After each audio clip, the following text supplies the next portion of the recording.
Hello, everybody. Welcome back to Blue Clouds Media. My name is Nate Zion. As usual, we're bringing you the best association football news, the Potter era, and also things going on. Thinking fast. We have a lot of news to share with you in terms of association football news surrounding Chelsea. We have a lot of news surrounding Chelsea, and I know where you stand. And if you know where I stand, Potter is trending heavily, and I know where I stand in regards to Graham Potter. But yes, today we're here live. We will be getting into the nitty gritty of what is going on Graham Potter. We know he's under pressure, but he need to help himself by winning at least couple games. Graham Potter is the guy for the future. Understandable, which I know all that he's going through, but then he has to do certain things to win the fan back. That is what we're looking at this moment. So today, it's a beautiful day, Monday, the 20th of February 2023, and we're streaming live on YouTube. And we engaging with all YouTube fans, and we will be try as much as we can, if we got that lucky again, for YouTube to send our link all over the world. So that's what we'll be looking at this moment. So Potter is trending very, very bad. And today we'll be looking at what Ian Wright said about Graham Potter. Chelsea need to do to improve. What Ian Wright, if you guys know Ian Wright, another he's a legend of Arsenal Football Club, and he's so prolific up front and how to score goals. So yes, we're gonna look into what Ian Wright have to say on Graham Potter, and also we're gonna talk about transfer and contract update. Transfer and contract update. Mourinho to replace Potter, huh?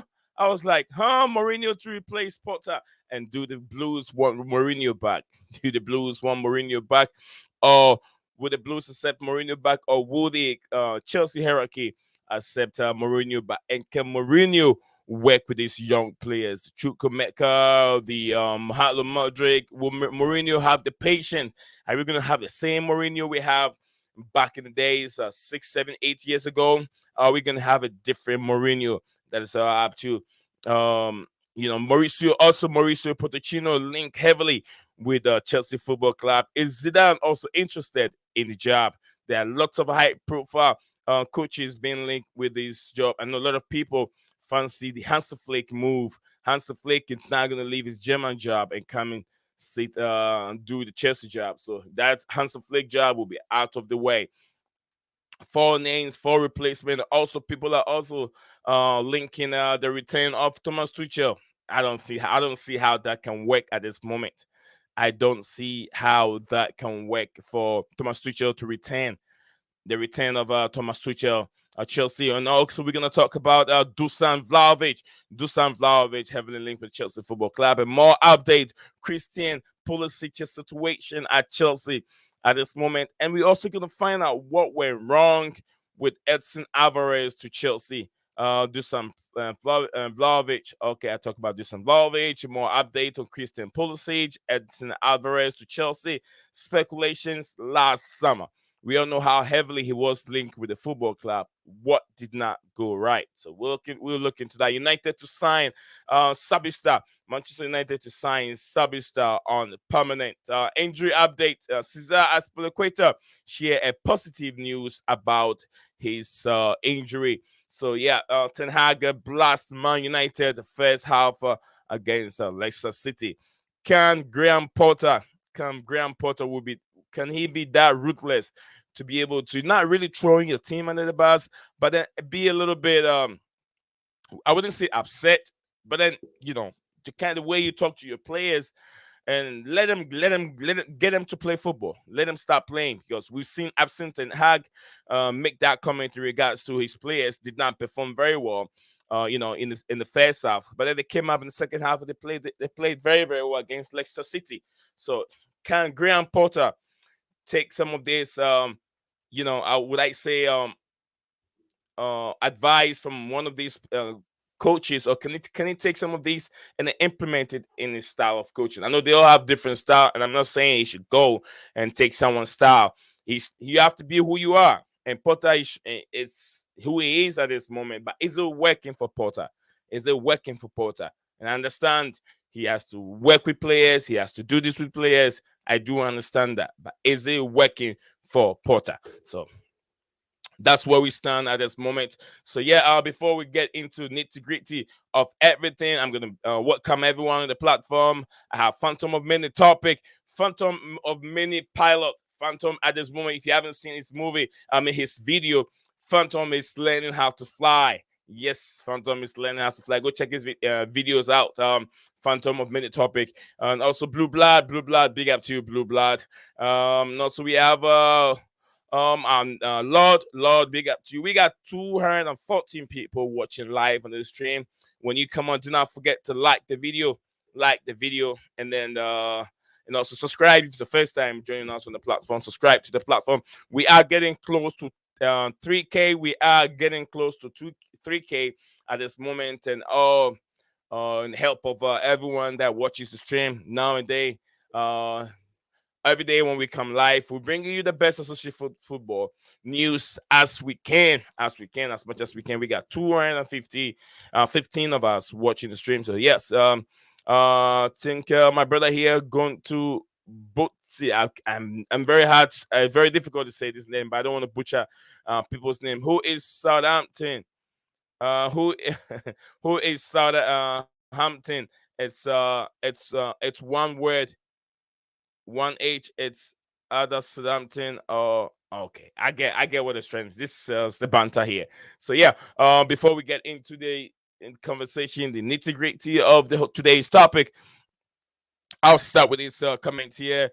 This is from Phantom of Mini Topic. It's the second to hit like, losing to Southampton, 20th place team at Fulham, Broadway, Stamford Bridge. It's stacked back. It's a it's a stackable. Sorry, it's a stackable offense. Potter. It's a stackable offense. And Potter out. Mourinho. Okay. Big up to you. Big up to Skylar United. Big up to you, Skylar United. I hope you're doing very, very well. I'm sure it's Herbert. Herbert, did you change your name? If it's Herbert, give me a thumb up. Let me know if it's you. We still got 215. Watch, we only got 18 likes. Come on, guys. Let's shoot the likes up. Let's shoot the likes up. Let's shoot the likes. Let the likes go up to at least. Yesterday, you guys were amazing. Yesterday, we got almost about I'm not so sure. I think over 2K like video. So I'll say yesterday was amazing stream. Was an amazing stream. Let me see the numbers. Yes, okay, we got 28K views on yesterday's stream. What an amazing stream it was yesterday. So I want to thank everyone that was here yesterday. Did it. We got 28K on that video yesterday. It was a great video. It was a great stream. Okay, Potter staying as he has the board backing. Absolutely, Potter will stay for now as he has the board backing. I have met Ian Wright, or Blue Blood said he has met Ian Wright. Yes. I watched a couple of videos of Ian Wright, not on the field, but outside. When he met one, I think he's either not elementary, maybe high school teacher, someone that taught him in school. And the video was very, very emotional, though. Very, very emotional. So who is Southampton? I've read that one. And then share the stream on Twitter. Lord said share the stream on Twitter. I'm not so sure. I've already sent a link in there. So if you're on Twitter and you follow me on Twitter, you can click on it. It will bring you on YouTube. So that's where we are at this moment. That's from Lord. It says liked as well. Yes, sir. Thank you very much, Lord. Potter has more games 15 than win percentage is 15. More games 15 than win percentage 13.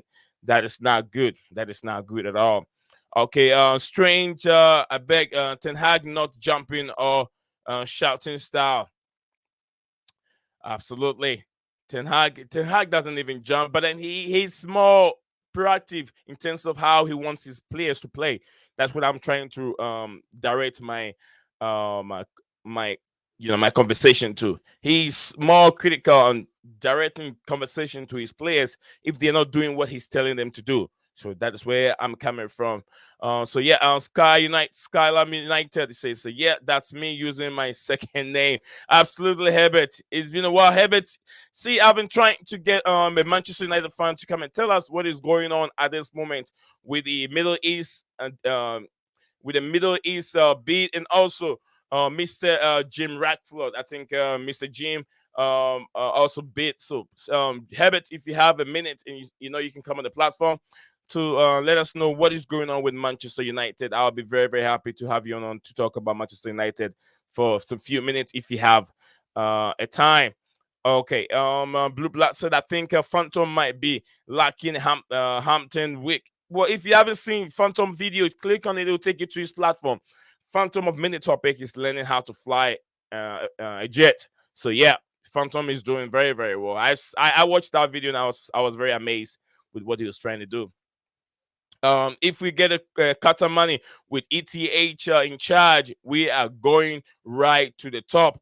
Absolutely, absolutely. Even without even the money, all the money and all that backing, you guys are playing well. You have a very good coach that understand the players understand what he's trying to do. I think Chelsea players are kind of confused what Graham Potter is trying to tell them, but it's going to be a long way. Let's see where the future lies with Potter and Chelsea. Okay, what's good, everyone?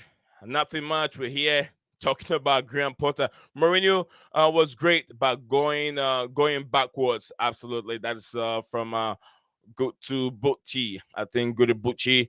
Gone to Bucci is my brother's name. Big up to you, my brother here, and thank you for being on the channel. If you haven't subscribed, do me a favor, subscribe to the platform. If you haven't, Mr. Patrick said, I hope you all are having a good Monday. Absolutely, it's a Monday. One of the days that people don't like. Mondays, people don't really like Mondays. So yeah, hello. I want you to say hello, brother. I'm watching you from home today. I'm not feeling well today. Hope everyone else is doing well. I'm glad to be joining you. Absolutely. Herbert, if you have a minute, come over. Let's have a little short discussion on Manchester United. What is happening with Mr. Jim Rackford? I'm sure that's the name, and then also the British billionaire.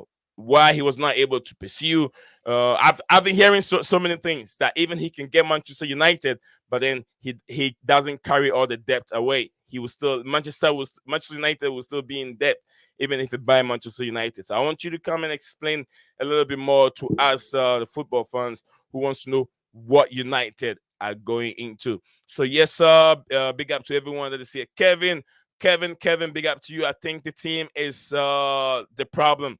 I think because yes, the team have had so many problems under four managers. So there's a way. You can argue that the team is a problem and not the coach. You're right. You could be right. Absolutely. Two bids are public. Two bids are public, as you know, Qatar and Ratcliffe.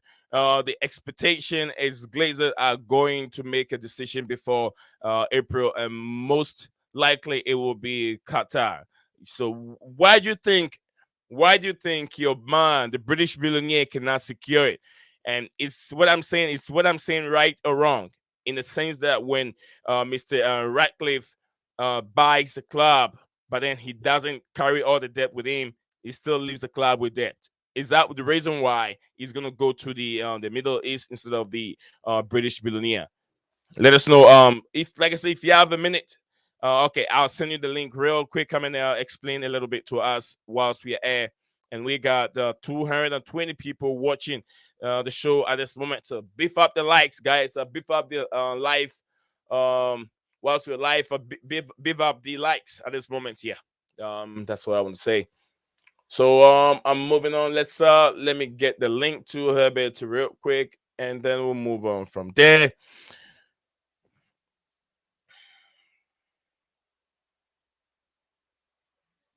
All right, real quick, whilst I'm getting this done, let me still go through some of the comments here.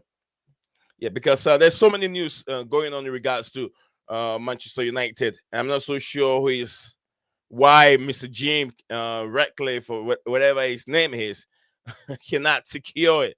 Because um um Herbert, can you shoot me a message? Herbert, shoot me a message real quick. Let me send it because I have to go down trying to scroll to your name.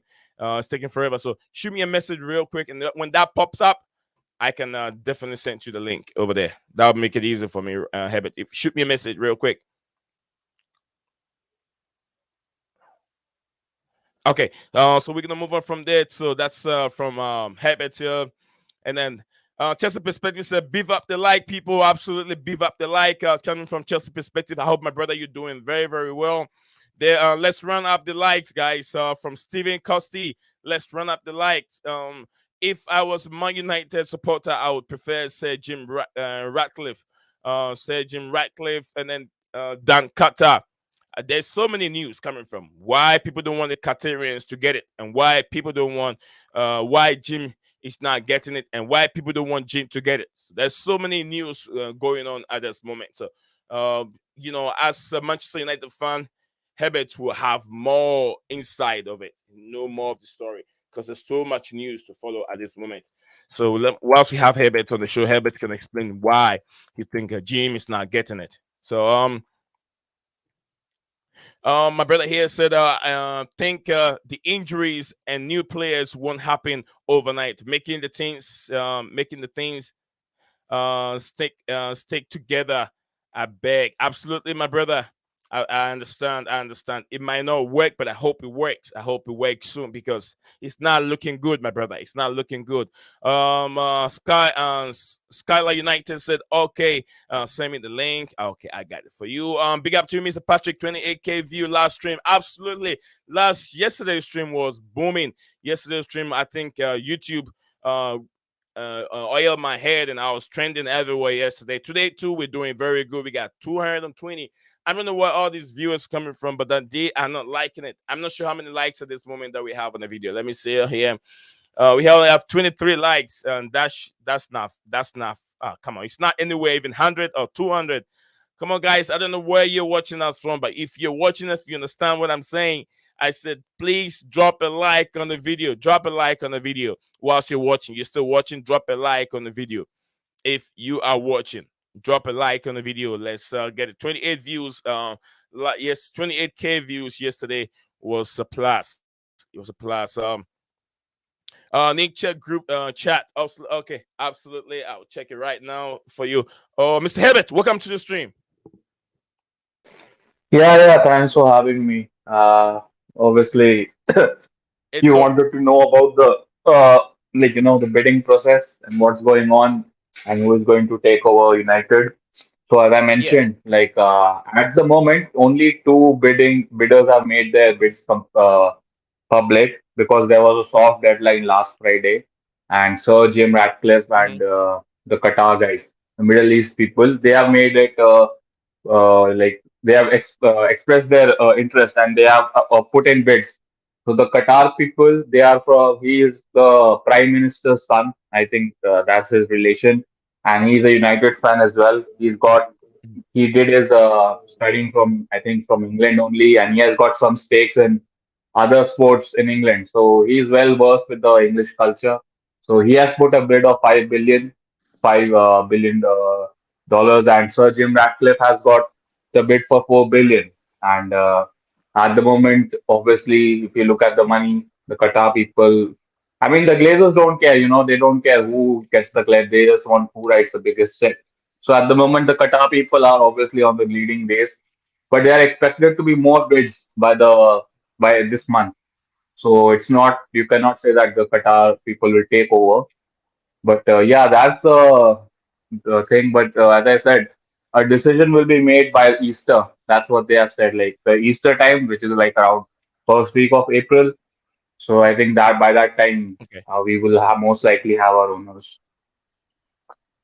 But Herbert, I've been reading some articles in regards to the British billionaire Mhm. and why people don't Yeah. think he should take it. People are trying to make. I mean, United fans wants the Middle East to come for the club.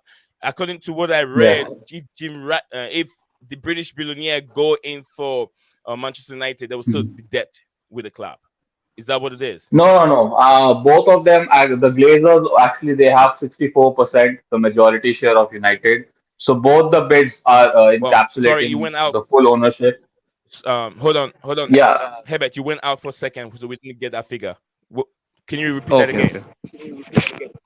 Yeah, so basically they are saying like we will Sounds good now. but I'll join, come back and join. All right. So looks like welcome to the stream, Stephen and Hams. Welcome back Yes, to how Blue are you? Clouds Media, man. I'm doing all right. How you guys doing? Doing good, doing good. Last stream was amazing. Congratulations, 20K views, 28K views, and hopefully this stream does well as well. Yeah, absolutely. Yes, so we're still having numbers. Numbers keep going down and up, but it's staying between 220 viewers. But I don't know, the likes are not coming in like they're supposed to. The likes are not coming in like they're supposed to. I hope Maybe after the viewers. stream. Maybe after the stream when it goes up. I mean, they're watching live. You would think people are watching live, so the viewers should come in when viewers are watching. Come on, people! If you can understand what I'm saying, I'm sure I'm speaking English. If you can understand it, get the like in. Get a like in. Habit, welcome back again. Yeah. So yeah, you read the articles, right? Jim Ratcliffe and the Qatar bid. They are going to buy the complete ownership. There will be debt-free buying. There is no going to be debt. So because the Glazers have 64% of the share of United, so they are going to purchase the whole thing without any debts, and they are going to clear any debts which United are owing. And even if they are going to take any loans, there that will be on their name, not the club's name.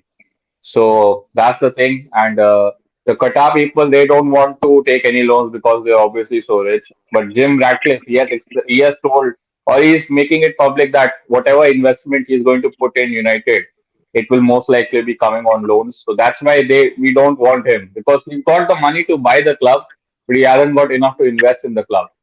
So that's why today and yesterday there were some, big aggregators, including Gary Neville, who did polls on who would want, and the majority was with the Qataris. So, I mean, it's not a surprise. Like, I mean, if anyone needs oil, if anyone deserves oil money, it is United, considering how long the Glazers have, taken money out of this club. So, yeah, whoever buys the club, it will be a full ownership. There will be no debts involved, just like what happened with your club. Okay. Thank you very much. I kind of asked so many questions in regards to the British billionaire, Mr. Ratcliffe. Why he couldn't secure. I know he was interested in the Chelsea Yeah. sale. He was interested in it, and he was still interested in the Manchester United to as a Manchester United fan. But why do you think this man is not able to get this club as he's being tagged as a British billionaire? It looks like it's been a little bit shambolic to me. Just quickly, Yeah, look, I mean, he said Herbert. that he's a United Oh, fan, but he's sorry, got a right? Chelsea Steven, season ticket. He has I'll get got back to you, investment Steven. in Tottenham. Go ahead, Herbert. No, no. I mean, Jim Ratcliffe, he's a British billionaire. He's one of the most richest people in UK. Mhm. And he claims to be a United fan. He wanted to buy the club before the Glazers bought us. That's when he was a United fan. He had a season ticket, but then he moved to London. And he's got a Chelsea season ticket. He's got investments in Tottenham. And he's got a club in France. So, I mean, I just think he's just another kind of a glazer who just wants to make money off United. So that's why there is a lot of like we don't want him, because we can see what kind of ownership he wants to make.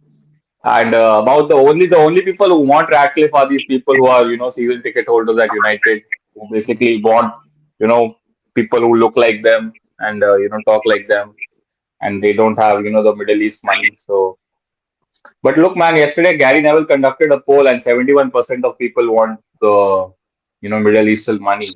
So I mean, that's all I can say. I voted for that as well. Okay. I'll get back to you real quick. I got some few questions for you before you leave, Herbert. Steven, you have something you want to say? Mhm. Go I ahead, know. I Steven. was just gonna ask Herbert, but he's basically answered it. I was gonna say, if I remember rightly, he's tried to buy United a couple of times, and he owns Ineos, who I believe it's Yeah, his brother is down as the owner of. It's Nice, isn't it, in France? yeah, Nice, Nice. Yeah. Yeah. Yeah, I was gonna say, I'm pretty sure he's tried to buy you lot like two or three times, if I'm not mistaken. Yeah, he wanted to buy us before the Glazers did, like back in 2001 or two, something like that. He had a Chelsea season ticket. His whole family supports Chelsea. Oh, okay. So I I'm don't so know. glad we didn't get him, by the way, because he Yeah. came out and said he wouldn't have done it the way that like Bowley and that had done it. But everyone can see that our squad needed to overhaul massively. So, Herbert, any other news in regards to transfer? I have a news here in regards to United to sign Sabista on permanent deal. Where do we see this going? Since we have your actually the United news before you fly away. Yeah, I'll be happy seeing Sabitzer because I think the most likely Donny will leave because of his injuries. I mean, we don't know, but Sabitzer is so far what he has played, he's looked very good. You know, he's a bit of a Premier League player. He's got lots. Most of his attributes are very, in suits this league. So I wouldn't mind, but I don't want to pay ridiculous money, like around 20, 25, 30. And anyways, McTominay is leaving. Today there was reports that he's listed for 25 million. So if he can get Sabitzer, he's only 20, he's 28. So he'll be a good buy. All right, this is coming from I123 Love. It says 223 people watching, but only 23 likes. Come on, people, hit that like button if you like what you're watching and want others to also join. My brother, we need you to like and share for us. Absolutely, everyone. If you're watching, don't forget to like and share, and also subscribe to the platform. It's the first time joining us. We're getting close to 3K. We're getting close to 3K. Only if we can get it done by the end of this month, that will be amazing. That will be plus to the channel. Jim will make a great owner. I hope he can. He is United fan. He does just claim he is. I know. I'm saying I know he's rich, but then he goes into bids and always cannot get it over the line. That's why I'm asking questions. If he's that rich, what is stopping him to get anything that he wants? If he's that rich, he went into Chelsea bid. I saw that he couldn't secure that bid, and then he's now into Manchester United. If he's a diehard Manchester United fan, what is he stopping him from? Why is it stopping him, or what is stopping him from getting this deal over the line? Now it looks like he's going to 60%. Looks like he's going to the Qatar. That's what it looks like at this moment. From what I'm reading, it looks like he's going to Qatar. And from what you had Herbert gave us, what Herbert said, you could tell that this is going to Qatar. Um, um, he has a Chelsea season ticket as a businessman. The ground was more convenient for him to get to.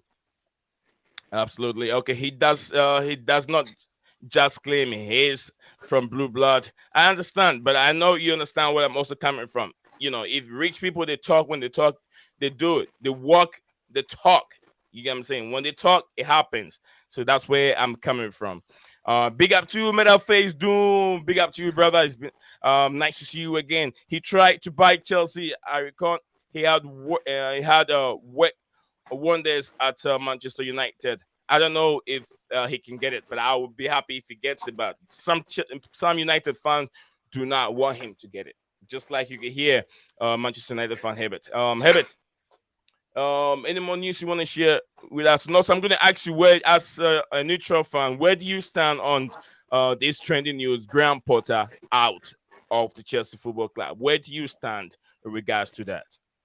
I mean, I was reading this report by Matt Law. He was saying, basically the Chelsea owners have said, he needs to put on a tin hat and, just go through this phase. Uh, Basically, they are backing him. Your board is backing Graham Potter to come through this adversity and tough times. I mean, I have seen enough of Graham Potter. I just feel, I mean, look, if I have to compare what he did and what Ten Hag did yesterday, Mhm. Ten Hag, he changed in the half time. He took off Garnacho and bought on Sancho because Garnacho wasn't tracking back, and we won the game 3-0. And your manager, he took off your best centre forward who was having a good game, and he didn't even play Thiago Silva. I mean, what is he taking rest for?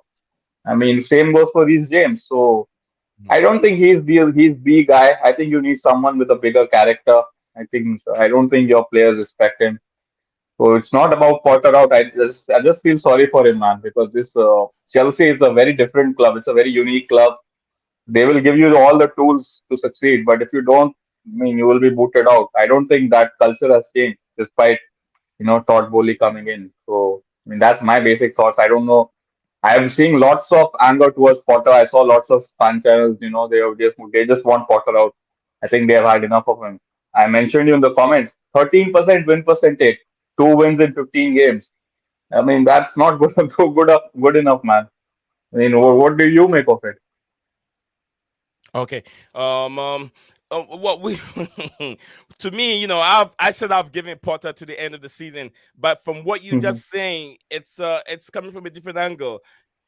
Like he doesn't have the personality. It's not that he's not a good coach, but he doesn't have the Yeah, personality because being a good coach comes with a lot of things, which is personality, and then and also your IQ in sense of coaching. Because this man has a degree in philosophy, I think, psychology. Sorry, psychology. Sports Yeah, psychology. yeah. sports psychology. So I mean, it's not just that; it has to come with some personality.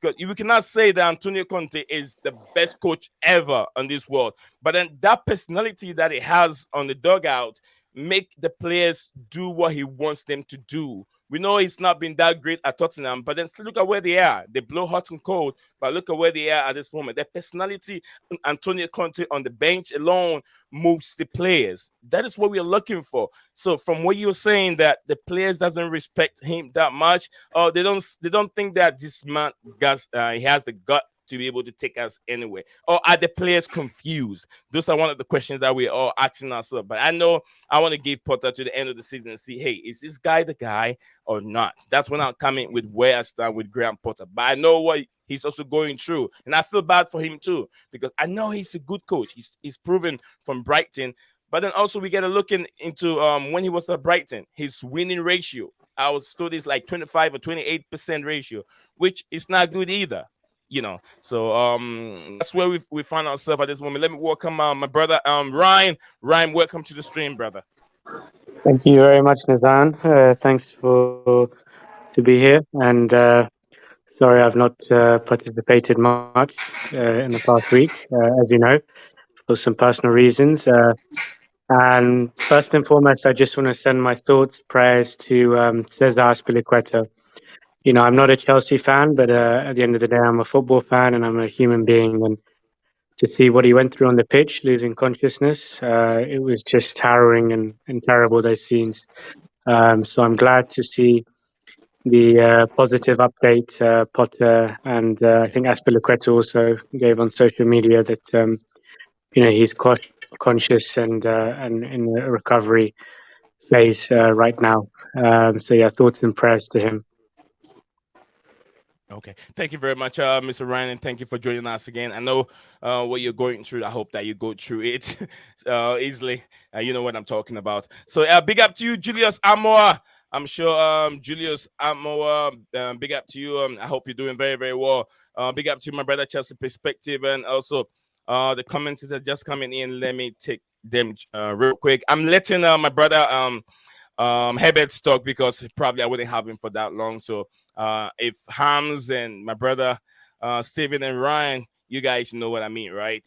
Because I'm gonna Mhm. have you guys all day whilst we're live here. But Herbert Mhm. my jump off, you wouldn't know something can happen.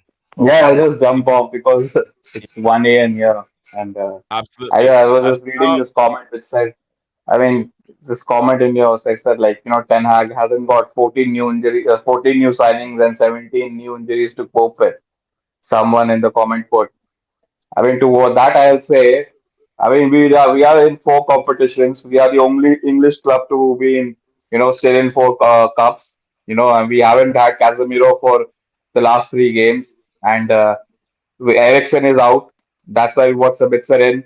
We replaced Ronaldo and Cavani with Weghorst, and and Sancho was out for more than 25%, so more than 50% of the season, and even now also Casemiro just he got unsuspended, and we have got Barcelona on Thursday and then Cup final on Carabao Cup on Sunday. So if you're thinking like we haven't had our injury problems and we are not having, we are the only team playing 3 games, 1 game in 3 days. Three So, competitions, and with that one squad, game in three I mean, if days. you Yeah. looked at our bench last game, we had a 17-year-old and Elanga to come off. So, I mean, what Ten Hag is doing is like an incredible job at the moment. And we are not, laying down our performances. We went to Barcelona, to New Camp, and we should have won that game. So it's not like, we are in just all these competition for the sake of it. We are actually competing in them. So, and I would have loved an investment like Chelsea, what happened with Chelsea. We wanted João Felix. We put in a bid for João Felix in the summer, 89 million, but it got rejected because Ten Hag likes João Felix. We couldn't get Cody Gakpo because Liverpool paid 34 million for him. So, you know, I mean, what United, that's why I'm saying once the investment comes in from the Qatars, I think we'll be very good, man. We'll be, what we have been aspiring to you for such a long time. Thank you very much, Herbert. I mean, if Herbert, I know it's very late over there, but if you don't have any Yeah, good yeah, yeah. words I'll for, just push off, man. It's 1 a.m. here now. what was that again, Herbert? Yeah, I'll just push off. It's around 1 a.m. It's going to be one here. Yeah. Yeah, 1 a.m. thank you, but thank you very much for joining us, Herbert, and I hope you enjoy the rest of your night. And I'll get hold of you later. Thank you very much. That was Manchester United. One of in and out. He knows much of Manchester United news and stuff like that. So yeah, I have to get him on to give us the insight of what is going on with the beat and where it looks like it's gonna go. And we all know where it looks like it's heading towards. Lots of fans appreciate where it's going to the Middle East, and we know where what's his name is it Gary Neville? Gary Neville. We know where he stand, Hmm. what he said about Newcastle United, what he said about Chelsea with all these owners.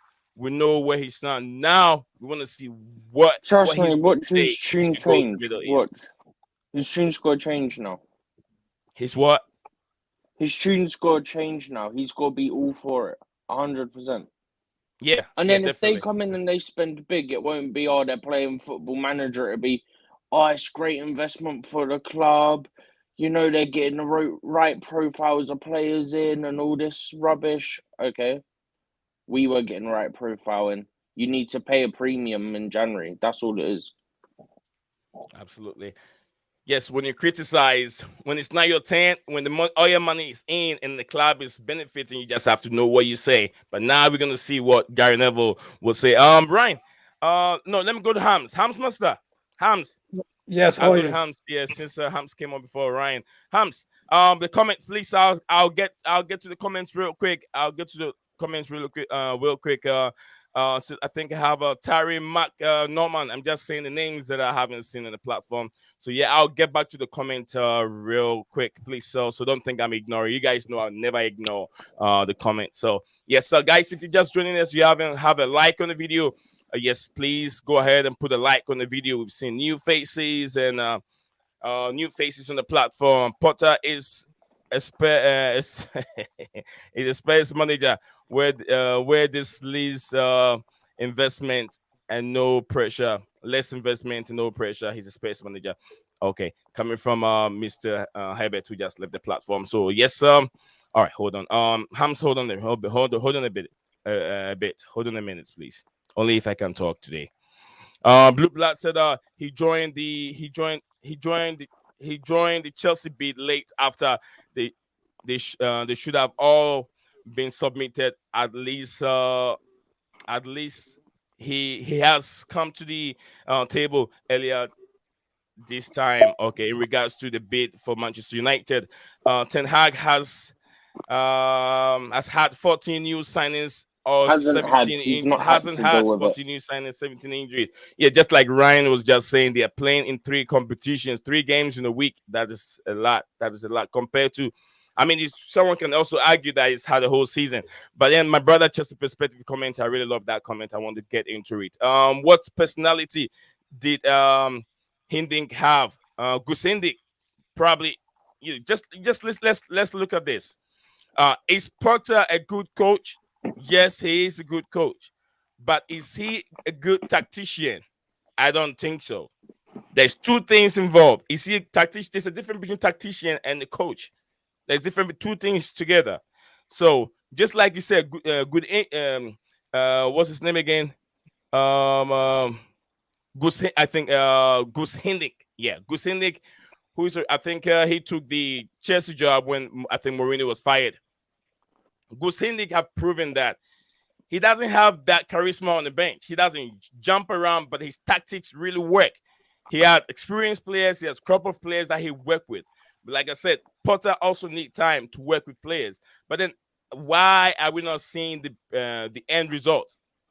Playing against West Ham United and playing against Southampton and losing, drawing against West Ham and losing against Southampton was not good enough for Chelsea. That's how we have to look at it. We understand he has time to integrate all these players, but that results in the kind of players that Chelsea have. And if he's a good tactician, he is supposed to make his substitutions work. We don't see the substitutions; they never get effective when he makes subs. So this is the decision making he makes. Most of them are wrong, but I am not Potter out. We have to understand that. I understand blue blood what you're trying to say, and I understand what my brother here is saying. Is saying, but yeah, I know who my brother is. I know who my brother here. I know who he is. So thank you very much, Chester Perspective. Julius Amoa, he doesn't have the personality. He will never have mid-table coach. That is from Julian.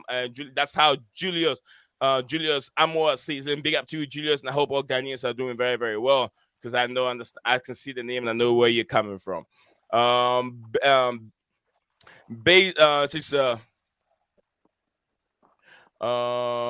Base opinion. Terrible thing to watch. I'm guessing they mean bias. I'm BIOS. guessing. Yeah, I'm sure it's yeah. That's what I was like. Is it Yeah. BIOS or base? So I was like, okay, I'll go for what I see here. Potter should have been out. Should have been at our feeder club. He has got recruitment. All right, that's from Metal Face. And also, it sounds like the host is not understand the project if you only given until the end of this. I understand the project. No, but I'm saying I'm looking at where I stand in regards to. I understand the project that he has a long term because he has a long way to go. It's 7.5 years, I guess. It's 7.5 years project. Huh? Is it 7.5 years for Potter, right? Or six and a No, half now? he got 4 or 5 years. 5 years. 4 or 5 Yeah. years. Okay. I understand what the project is. But then if we understand how long it's going to take Potter to get there, it is true. But do you understand what is going on at this moment? If he has a long-term project, understandable. But then playing against a team like Southampton and then West Ham United and producing that result, it's not okay for Chelsea Football Club. And then his post-match reaction, the way he talks after games, it's also not okay for a lot of Chelsea fans. That's where I'm seeing. But I understand the project. And what I mean by I know where I stand at the end of the season. Whether he's going to be the right person, I can say it. But I cannot change his position because I did not offer him the job. I hope you understand what I'm saying, my brother. Did you do you Yeah. remember what I said to you after the game when I called you when I was walking away from the stadium? One of the issues, right? How Yeah. dumb does our team have to Mhm. be? You notice that they're going down on the slightest touch all game and they're getting a decision, yeah? And you slide in on the edge of your box, prime range for the best free kick taker in the league. You knew what was Yeah. coming.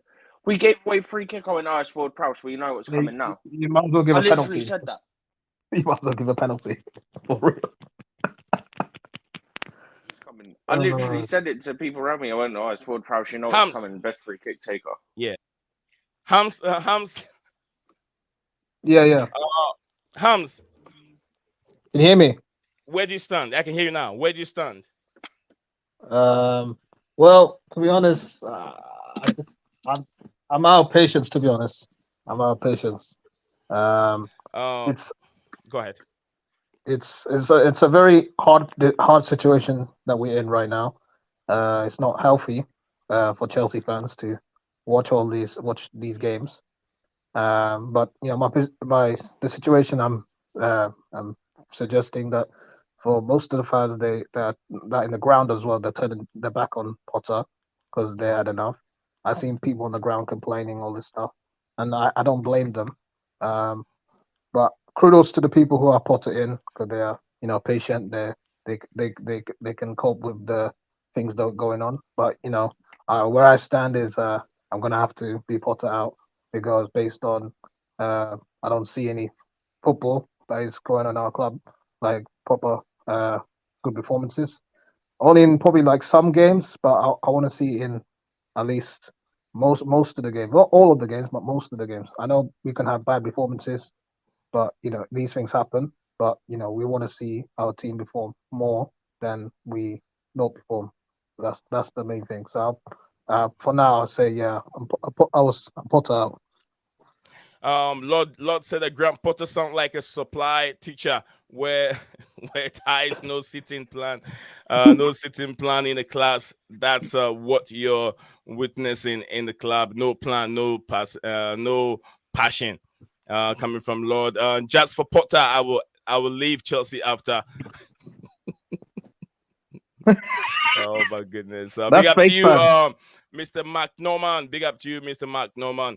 That's what he said over here. Leaving Chelsea Football Club because you do not like Potter means you are not really a fan. That is from Blue Blood. Blue Blood is here. Anyone that will go against the club, he will fight you right there. Oh my goodness. We have who is doing that Blue Blood. He said from a metal face. This who is doing that Blue Blood. Okay. Mac Norman is okay. Skylar United said Potter is Spurs manager. Where does this investment and no pressure?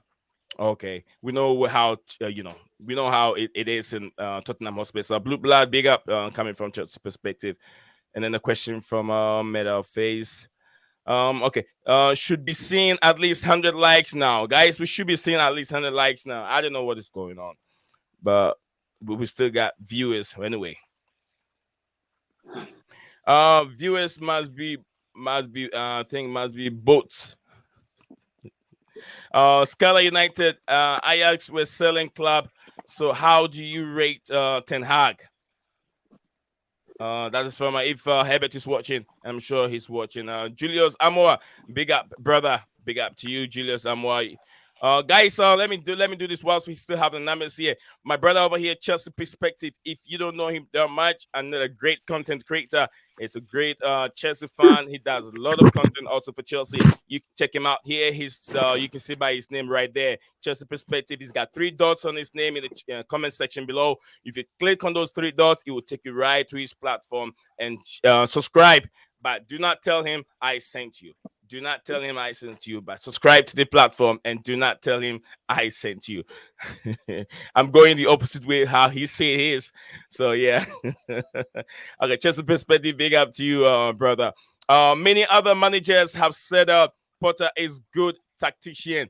So, but we haven't seen it yet. What's that got to do with United? Coming from a question from one of our comment got that clown out of my club, coming from King. So I rate what Ten Hag has done for United. He really turned their season around, coming from Metal Face Doom relegation project. That's a project some people want us to trust. I don't think it's a relegation project.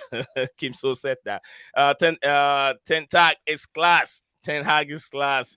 Skylar United says 7 months, whole culture of club change. Kicked out CR7, no leaks, only gone from strength to strength. And Rashford is operating on different levels. I love Rashford. I love Rashford for now. I love Rashford. Bench your captain. Bench your captain. We have Maguire is not our captain at this moment. Since 1996, never seen manager like Potter at Chelsea. This is coming from Mr. Mark Norman. Big up to you, Mr. Mark Norman. I love that comment. Yes, you could tell that as of now, Graham Potter is the worst manager so far in about 20 or 30 years, from what is going on at Chelsea right now. Um, he is our fourth choice CB behind center back behind Luke Shaw. Okay, he was your captain. Meta face Doom said he was your captain.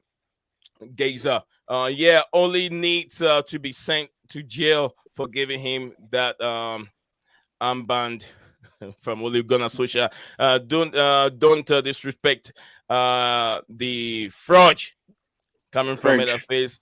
The fridge. Is it The fridge? fridge. Yeah, Oh, the Fridge. Yeah, fridge. People call Harry Maguire Fridge. Or Slabhead. Um, That's the other one. slab slabhead. Julius Amor said, "Nee, Potter makes me miss Thomas Tuchel. It Hmm. makes you miss Thomas Tuchel. The more his touchline antics, pre-match and post-match press conference. I understand what you're saying, brother. I understand that. That is what a lot of Chelsea fans want to see. His dugout, the way he control himself at the touchline, the way he moved the players. Because I tell you this, most of the reason why Arsenal are winning and winning and winning is the antics that Arteta does on the touchline. It's one of them. It's one of them. I don't expect the coach to be yelling and yelling, but you have to yell for a reason. You have to yell for a reason. If he sees him lifting the cap on Sunday as captain over Bruno, I am gonna lose it. Coming from Manchester United fans, not cool people. 27 likes, almost 230 people watching. Absolutely, I don't know. Thanks for the shout, brother. Absolutely, guys, go and subscribe to Chelsea Perspective, and don't tell him I said that. Don't tell him I sent you there. Okay? Why don't you guys play a back four with Fofana and Badishia? I want to see James as right back, then wing back. Down the wing back position. Not so. Mr. Patrick said, "Good. Arnold was injured. Good. Ole slap. Ed. What is Ed? Good old Uh, Slabhead. good. Good. Ole slap it. No, Okay. good old Slabhead. Like good I, old I slap. can. Good old slap. Okay. What do you want to see or talk about to make you like what you're watching? What do you want to join the panelists or voice your opinion? It's always free to join the panelists and have your comment. Read it. Okay. I want you to love you. If you're gonna see this all day. It's not gonna take us anywhere. Let's see how it goes at the end of the stream. Our players enter suitable for a back four. That's from Mr. Patrick. Thank you very much, That's Mr. what we're Patrick. Let's trying to go back build to towards. now. Let's go. Let's have a conversation here.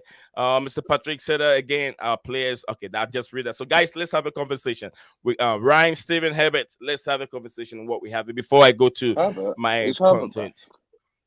No, Starve. Herbert. Starve you. Yeah. No, Stab's Sorry. here. Stab's Ryan. here. I'm calling Ryan Herbert. I'm calling Ryan Herbert. So, yeah. Ryan. Graham Yo. Potter. Graham Potter.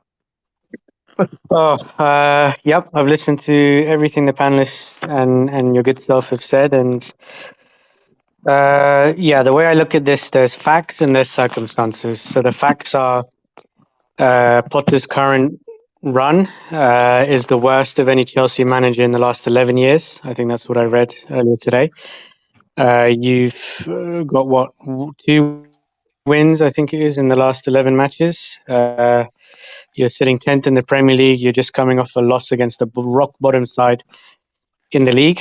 Those are the facts. You know, the results don't lie. And as we all know, football is a management business. It's a results business. So he's definitely not passing that test.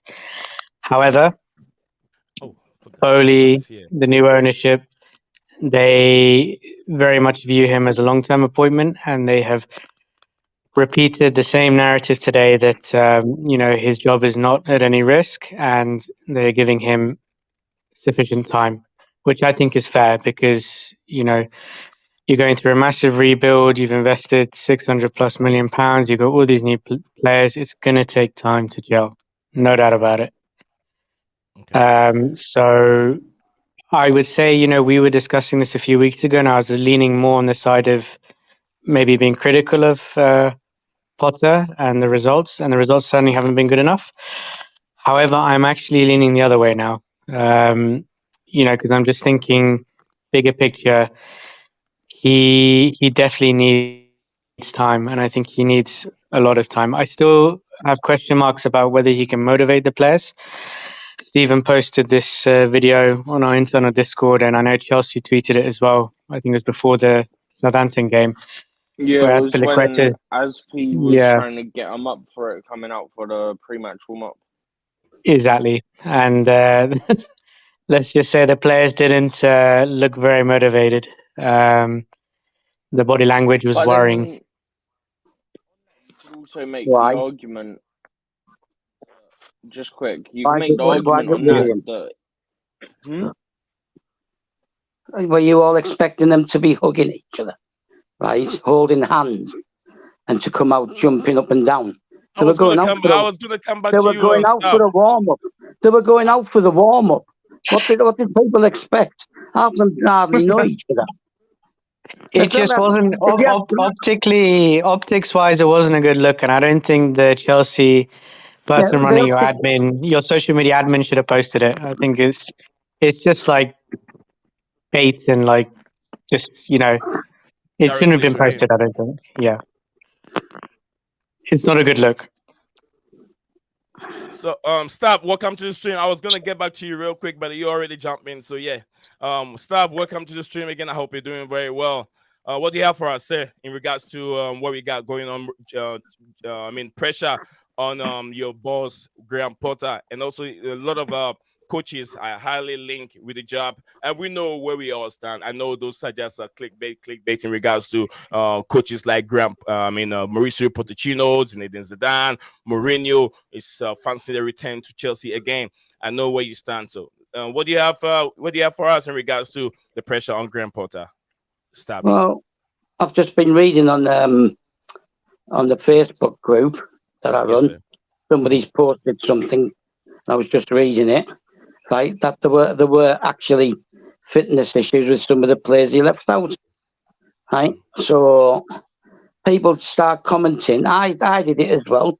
I said I don't think he should have left as many players out, right? But I did caveat that with saying we don't know what's going on at the training ground, and there's an issue that he's now concerned that he might push certain players too much, i.e., they be turning injured, right? And he's trying to avoid getting them injured for the third time this season.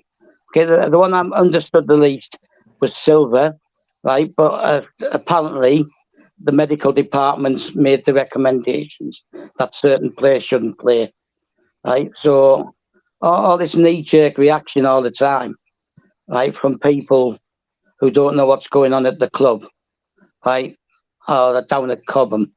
Um, Wow. People need to just stop, and there's people who will attack him no matter what, right? Everyone keeps going on about 2 wins in 15, this, that, and whatever, right?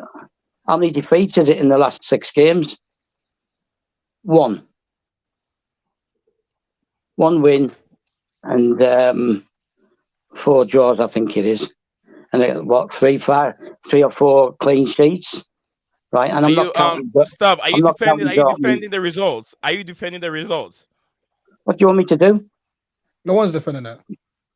No. I'm asking no harms. I'm asking Stav. Is he defending the results of I'm, Graham Potter? Are I'm, they No. okay? I am saying people Mhm. need to take a step back, right? Especially the ones who just want to complain about him Okay. for no matter what reason, right? They need to take a step back, right? Slow down and stop acting like the injuries never occurred, right? Stop acting like these 8 new players have been around for months. They haven't. It's been weeks. But Enzo arrived, what, two and a half weeks ago, right? And people are going on and on about it. Like it's been around all the time. And all these new guys have been around all the time. Right? You don't have to just gel on the pitch. You need to get on down at the training ground as well. You need to gel as a unit down on the training ground. And people are making far too many comments, right? And some of the comments I don't like that I've seen in your chat, right? I'm going to leave Chelsea, the club, Okay. if Potter stays. That's the coach that the owners, who basically saved the club, right, have decided they want. That's the coach they're investing in, right? That's the coach they chose for a specific reason. If you can't cope with the fact we're not winning lots of games, right, and we're not probably not going to win anything, right, then it's the wrong club. You can go and support Man City or Arsenal because they're going to win things, right? It's quite feasible that if Arsenal win the league, Man City will win nothing, Okay. right? Uh, So yeah. why is everyone going on like the injuries never happened, right? Like these new guys are just going to walk in, 8 of them, walk in and suddenly go straight into the team, right? They need to Okay. gel with each other and then gel with the older guys, and the All injuries right. need to be nursed back. So Okay. yes, I am defending him because, as Ryan said, right, circumstances. I'm not looking at the facts of results, Okay. right, because there are circumstances that have led to those. And the column I've just read now on my Facebook page, right, suggests that the medical department told him not to play certain players, right? Yeah. All right, thank you very much, Stav. And this is coming from Herbert said that if only you had proper CDM, you guys need a Casado or Declan Rice kind We've of a got a player. proper CDM. We've got Very a proper. true. Hold on, We've Stav. got Hold on. They're Jesus. very, very true. That's from Patrick, and also Scala. Scala said Liverpool are not for sale. By the way, confirmed by their own by the owner, Mr. Henry. I have a Liverpool fan here who will take us through that, and this is I think a comment Yeah, I is sent directly that in to the group chat, uh by the way, yeah. Okay, just now. they are looking for investment though. I think there are a couple of Liverpool fans in the panel. Let's hear what they got to say. Absolutely, Ryan will take us through this Liverpool situation. Potter can still turn it around. You guys need a couple of wins just to change the mood. And what does City not? What does City not winning anything got to do with us? That is coming from Patrick. I'm sure it's coming from us. Patrick Yeah, heard what staff said, so something that um, Patrick directed at me. Right, directed to you. I'll answer that question. All Right, right, let do it me real answer quick that so we can go question. to Right, Hams, and then it has something to do with us because they've got a virtually established team with maybe 2 additions, right? And they've only had what 2 or 3 injuries, right? And they look like they're not going to win anything, right? Do you expect Man City fans to be running around the Etihad complaining and screaming and booing their players off the pitch just because they're not going to win something, right? They yeah, have to accept there's a project going on, right? A long-term project with lots of injuries, all the facts we've already mentioned, right? And that's why mhm, we're struggling, right? Nobody, anybody who expected us to win anything this season was sadly deluded, right? Because that was never going to happen, right? And let's get something straight here, right? I keep repeating it. The guy you've got on the screen, right, Thomas Tuchel, yeah, right, started off started off with 3 defeats in 7 games, 3 defeats in 6 league games, hmm right? Defeats in six really league good. games. You know, So we didn't exactly get off to a flyer, did we? Which, if people want to like stop, think, and use some modern common progress. sense, it Yeah. shows that there was issues already there, right? There well, was issues already under Tuchel, and then I guarantee you, there's no way Tuchel would have coped with the injuries and this many new signings. And these signings are not Tuchel players, right? Because he doesn't like working with the youngsters. So that's why he got sacked, because he wasn't in on the project. well, He wasn't the interested. subject on the screen is not for Chelsea. It's a news from Anisa Cancela where he said the PSG are willing to admit their past mistakes in bid to get Thomas Tuchel back. So that was what the news is on the But they screen is can have for. It's him back. not. Yeah, it's not to Welcome return to back. I Chelsea. Welcome back. mean, given the fact that Louis Campos literally left his seat and Yeah, went and then down he to was the yelling sideline at the the other day, players. I'm not surprised. Yeah. So I'm gonna go to Hams. Hams, you have anything you want to say, or do you want me to move to Ryan to take us through what Mr. Skylar United said in regards Um, to not really, not really. I have nothing to say about that. but we still have a lot to talk about. We'll come back to you. Let us Ryan, can you take us through this Liverpool takeover thing? I've got the full quote if you want it. Okay, you can come Yeah, in I and if saw I saw Stephen. Ryan is Yeah, done or Stephen's something. posted it already in the group. Yeah. So you want Ryan Stephen, you want to go? Share that with us if you Yeah, have the quote. sure. Yeah. I Go ahead. can Yeah, read go it for and it. then Ryan can give his opinion if you want. Okay, that's fine. Go ahead. Yeah.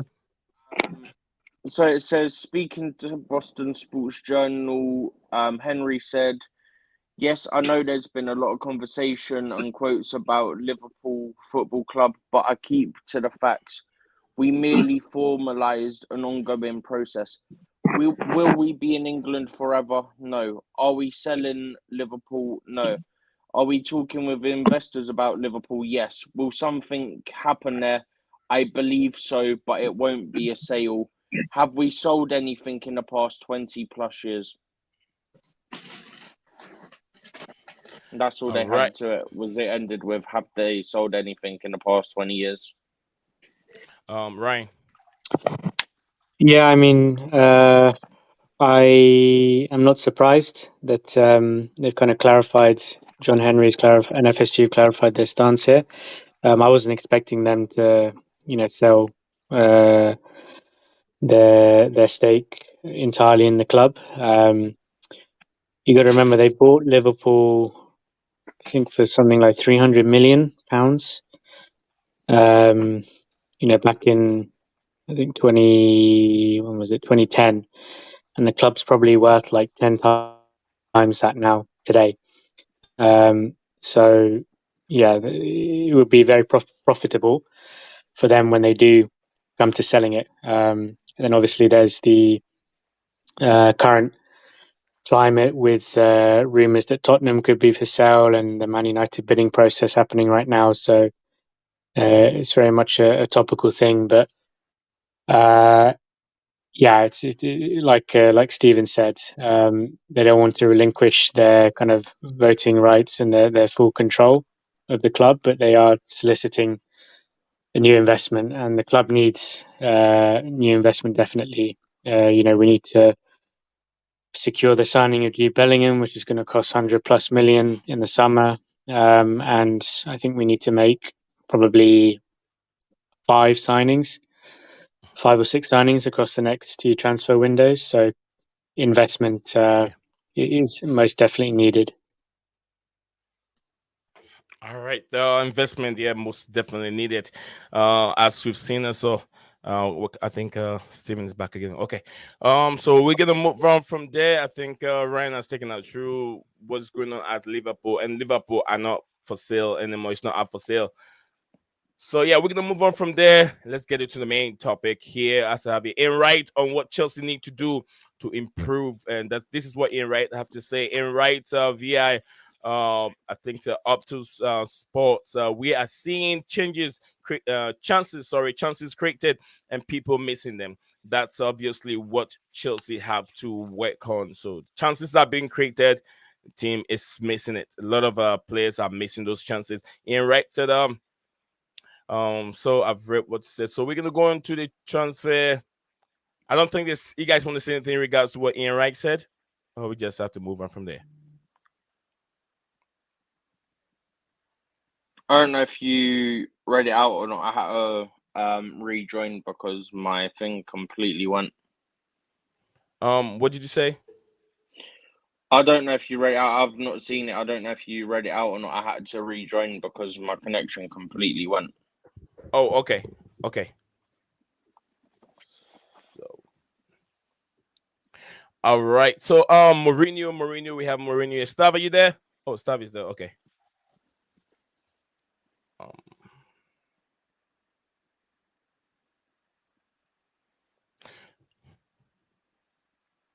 Well, we're gonna go into Jose Mourinho. Richard Case told Bein Sports, Jose Mourinho is a former Chelsea manager who is and none was popular with the crowd. Mourinho, I said, I just think he is the most popular.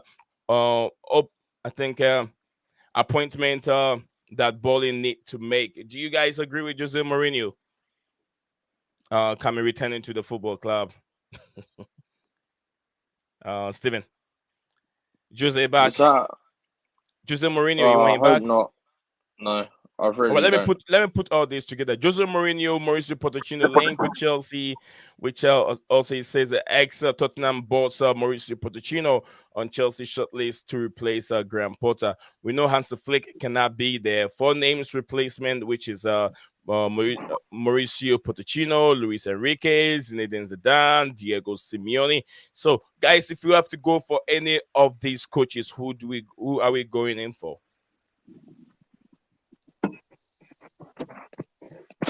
First of all, Pochettino Stuff. said quite clearly, right, Yeah, that he hasn't won anything. he could never manage Arsenal, Right. right, because of his Tottenham connections. So why people think he would manage Chelsea, right?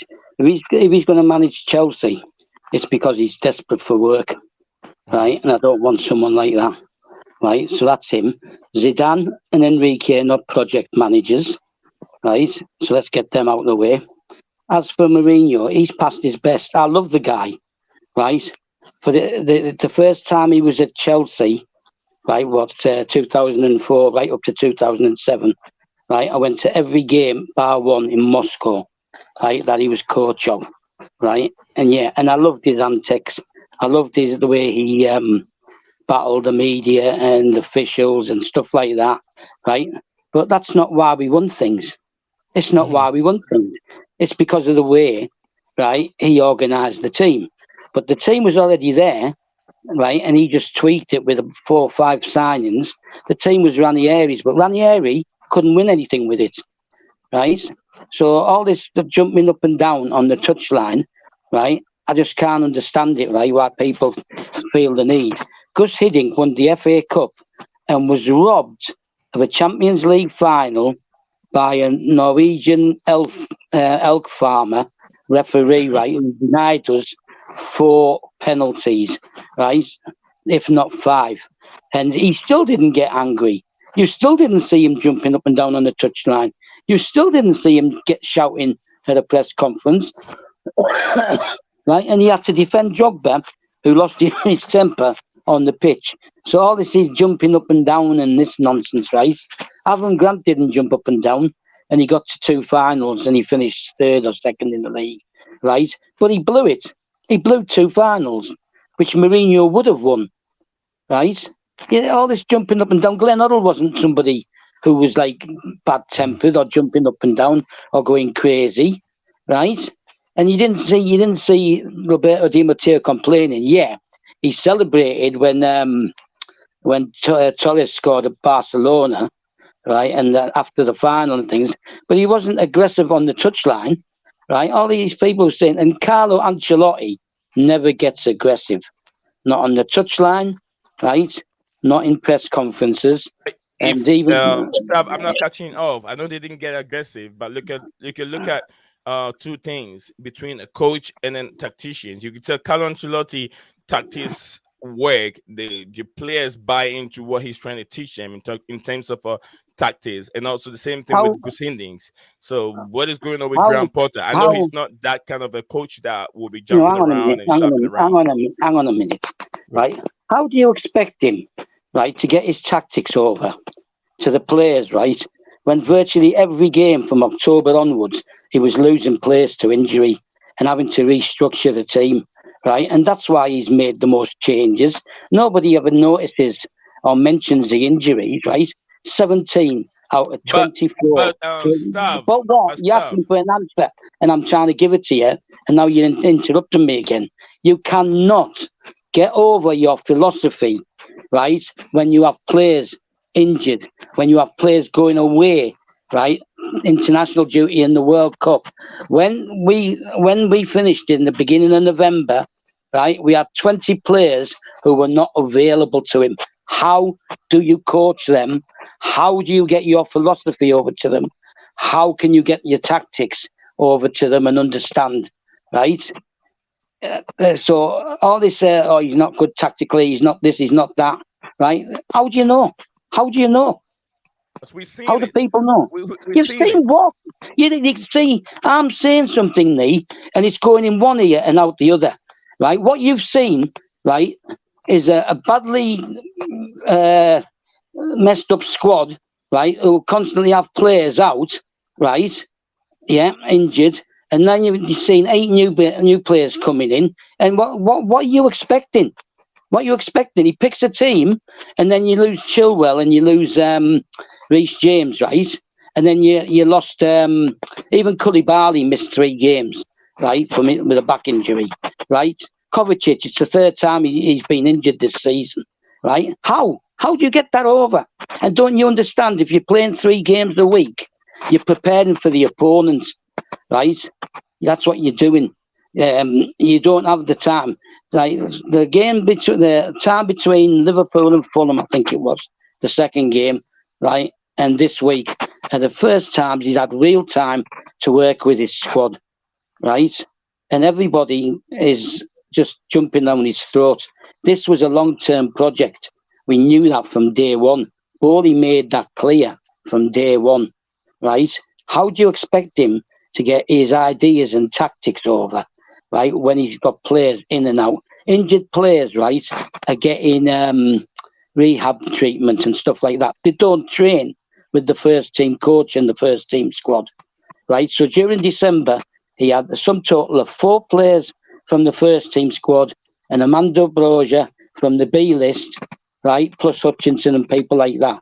And that's why he had to play that team of kids when we played that friendly against Aston Villa. Right? And yet people are still going, oh, but he should be this, he should be that. He's never had them there long enough and with enough time to actually get anything over to them. And I know what you're going to do now. You're going to come back and you're still going to give me the same argument, right? Stop, think, right? When did he really have the time, right, to work with them? And 2 weeks in, 2 weeks in stuff, October, they went stuff. away. Stuff. Let me say this. You know, he's having some time now. Players are back. We've seen what happened. We know a lot of changes. There've been a lot of changes. So are you trying to say even if Potter makes 10 changes or even 11 changes, there shouldn't be any understanding of for us that watch the game?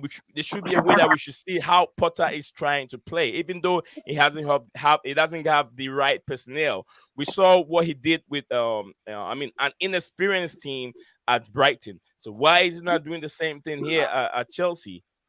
We can see what How he long where was he the at train. Brighton for? How long was he at Brighton for? How many internationals did Brighton have? How many They European bring in games did players Brighton every have? season. Every January they What? bring in players. Every January, every Who? summer they bring in new players. About Who? 4 or 5 players, and he Who? works with them. Yeah, Who? Potter. You're on about Brighton. You mentioned Brighton, right? Yeah, when he was at They Brighton. weren't Yeah, bringing. They weren't bringing lots of players in at Brighton, right? They didn't have the injuries that he's had this season, right?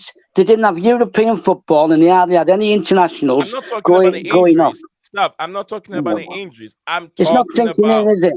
It's what not sinking uh, in. He had more the time style of to play. The work. style of play is He what I'm had talking more about. time. He had more time to work with the Brighton players and get the style of play and the tactics over to them. Right? They usually went out the cups early as well. Right? So now you are doing the same thing and ignoring the injuries and the fact that those players weren't available to be coached by him because they were in treatment and rehabilitation. And even when they come back, right, they train by themselves independently, right, with a fitness guy or a physio separately from the squad. So he doesn't have them working with him, right? And I explained to you what happened in December, that he only had 4 first team players, right? And that he had Broja from the B list, 5 players, right? And the rest were the kids, right? From the under 23s and under 17s, right? I explained that to you, right? And still you keep coming back with the same argument. Nothing's sinking in. This is what I find irritating about Chelsea's support, right? Nothing sinks in. The person who just sent, right, that thing about the medical department advising him not to play certain players on Saturday, right? had an argument with me last night, right? And he was swearing and he was doing this and he was doing that. And he's not a new fan, Where? right? And on Facebook, Okay, on right? Facebook, not here. Okay. Yeah, right. And then now he's posted that and he's slowed down and mellowed. You can't just keep going on about tactics and this and that when he's had so many players out injured, knee. Right, you can't keep doing that, and you can't keep ignoring the fact that we've got so many internationals. No club had more players than us in Qatar, right? None, none. We even had loanees in Qatar, right, playing who weren't at Chelsea as well. No club supplied the players we did. No club has had 17 injuries out of 24 during the season. When is he going to get over his philosophy when players are out injured? Right? You all forget, right, that he went 5 games, EPL games, unbeaten. You all forget that he was unbeaten in 5 Champions League games, right, before the injuries kicked in. You all forget that, right? So if he's that bad, right, why did he manage that? And don't give me the new manager bounce BS, right? He was getting results, and his tactics were getting results. A couple of times, right, we were a bit lucky to win, right, because like Aston Villa, for example, right, it caused us problems. And I think Mason Mount scored both goals, and Kepa had probably the game of his life, right? But Okay. that's still down to the players on the pitch. Once you send them out on that pitch, right, they've got to be the ones performing. And a lot My of challenge people stop. go on. All right. Oh, No, are you go done? on. Nothing's sinking Um, in. This is why I get frustrated. Right, you're all ignoring the injuries. You're all ignoring new signings can't just walk in and be instant hits. Like look at Enzo on sometimes I don't know Saturday. stuff. If you do understand this, if we don't come over here and have a discussion, then there's not gonna be any Are we content to having a create. I'm discussion just now? trying to tell you all the time. Are We we having having a a discussion discussion. We now? have to huh? Are we having a discussion now, aren't we? And I'm Yeah, discussing we have it. the You said you reasons get upset why. that people don't sink in. It's training everywhere. It's Yeah, not but just us, but we have to have a show. We have to talk about this. But you you can't find it to be very listen. frustrated if you keep Sorry, repeating yourself. Yeah. Listen. You can't keep hiding behind that, right? That you have to have a show, right? I'm talking to the people in the live chat, right, who are being critical, and I'm saying to them, Mhm. slow down, right? Listen, let me give you one example, right, so you all understand, right? Forget Potter for a minute. Go back to Chelsea as a club, right? I, right, and let me finish this so you understand. I saw us in the second division when we were poor, right?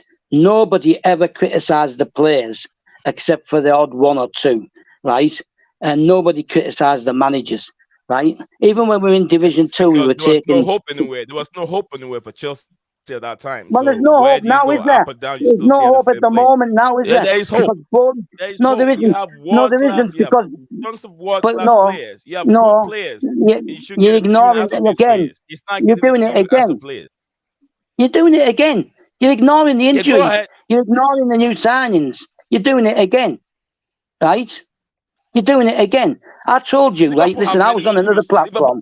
injuries, but they're still they got you. They playing. Did Liverpool have 17 injuries? Ask Ryan if he's still there. Did Liverpool have 17 injuries? All had to Have go. Liverpool brought in? All had to Have go, but Liverpool they're all back. They're back. and All the Liverpool, players are right? back. Oh, they have the key Liverpool. players. Klopp's been there. Some of Klopp these has injured been. players that Chelsea had were not starters. Stop. Were these players all starters? Were these players all starters? All Hang these on a minute. injured players you're talking about, were they all starters? Chilwell was a non-starter. Mendy is part of the 17 you're talking about. Mendy is part of the 17 you're talking about. But if Mendy is there, Mendy is not going to be in the pool. It will be Arisa Balaga. So if you add Mendy making 17, His place. Mendy lost his place because he got injured, right? When he was away with Senegal. That's why he lost his place, stop. right? We know Potter has a long-term project. How long do you give Potter? Stop. You're gonna have to wait at least till part of the way through next season to start seeing the benefits. But people are just jumping in and getting all excited, and because So they've gone stop. So Okay, start look, every other there's people complaining, if right? Potter doesn't win any game to the end of the season, you're still gonna keep him. He doesn't Do you think? win any Do you game think that's going to from happen? Do now you think that's till going to happen? getting close to Do the you end of think the that's season, going to and we go happen? into relegation. You're still gonna keep him. Do you think that's going to happen? Well, that's what it's looking like. It doesn't look like we're gonna win in the game. Oh, okay then. Yeah. So when these players, right, like Reece James and Chilwell, right, are 100% fit, right, match fit and ready to play every game, right, and then Silver has had his rest now, right, and for whatever reason the medical department said don't play, right. When these players come back in, not going to make a difference. When Zip comes in, right, that's not going to make a difference. Yeah, right. All these players, right? Sterling, he's just come back again from his second injury this season, right? So then they're not going to make a difference. And yet, you're ignoring the fact that for the last 5 league games, right, before Saturday, right, we were unbeaten. We didn't win, we only won the one, but we drew the rest, right? All right. So you're ignoring that. But the Let me signs bring are this there. comment in real quick. Let me bring this Go on. comment in real quick. Stuff. It says who and when, who and when Chelsea would win, and when and against who. You get what I'm saying? When will Chelsea win? Who is it going to win against? And when will they win? That is the question my brother Taha here is asking here. So if the results stay the Hang same on, till the end of hang the on. season, are you How do you still know? optimistic for Potter? That's the question. How do you know? How do you know we're not going to win games? How do you know? Well, we don't know when we're Players, gonna win either. We don't see the signs that shows that we're we gonna can win. beat Leeds. You played We against can West beat Ham, who's Leeds. fighting relegation. We can beat You Leeds. draw against them. You play against Southampton, who are down there, 20th position. You lost Where was against Southampton? Southampton. Excuse me. Where was Southampton when they beat us at their ground? They were bottom, right? Was Potter the coach? No. And this, Oh, I'm sorry, but some of these arguments are ridiculous, right? Sorry if you don't like that word. Right? You don't know what's going to happen once all these players come back fully fit, 100% match fit, right, and sharp, right? And you don't know what's going to happen as Enzo and Felix start settling in even more. Even Enzo had a bad first half Saturday. Is that down to Potter? You all wanted Dacho Fofana, right? On Saturday, he played him, right? And yeah, he did some good things, but he never looked like scoring, and he never looked like setting anybody else up either, right? But you're all jumping down his throat and ignoring everything I've just said regarding the injuries, the new signings, getting people back fully fit, right, and match fit, and getting these new guys bedded in. It wasn't going to happen like in 2 or 3 games. So, like, Staff, thank you very much. Staff, thank you very much. I stand in a neutral position as the host, and I don't care about the injury. I'm just gonna be here as the host, and I'm not a Chelsea fan at this moment. I'm not a Liverpool fan. I don't support the club at this moment. I'm just asking questions. I'm not ignoring the fact there'll be injury, but I don't see as a neutral fan. I'm trying to put myself as a neutral fan. Steven, in the argument, what's your piece on this, Steven? Guys, I'll come back to the comments, please. Blue Blood, I've seen your comment there. Carlo Ancelotti had the right eyebrow that got very animated at times, though. So yeah, I've seen that. I'll get back to those comments real quick, please. Everyone that is Taha, my brother, I've seen your comment. Mr. Patrick, you know I'll never ignore your comments, my brother. So yeah, my camera is off. Steven, where do you go on this?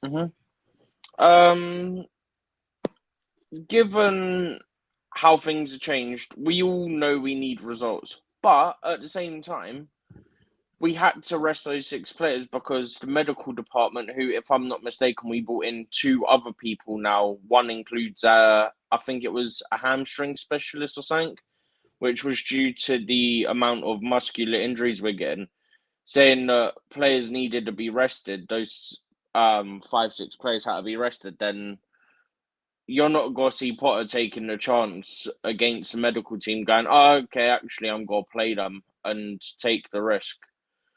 But yeah, I think one of the things is that people say all this stuff about style of play and that, yeah? Yeah. We all knew coming into it, if I'm not mistaken, at Brighton, we knew it took, what, about a year before you started seeing what he actually wanted to do? I think his connection's gone. At Brighton, it took about a year, if I'm not mistaken, for his style to come across.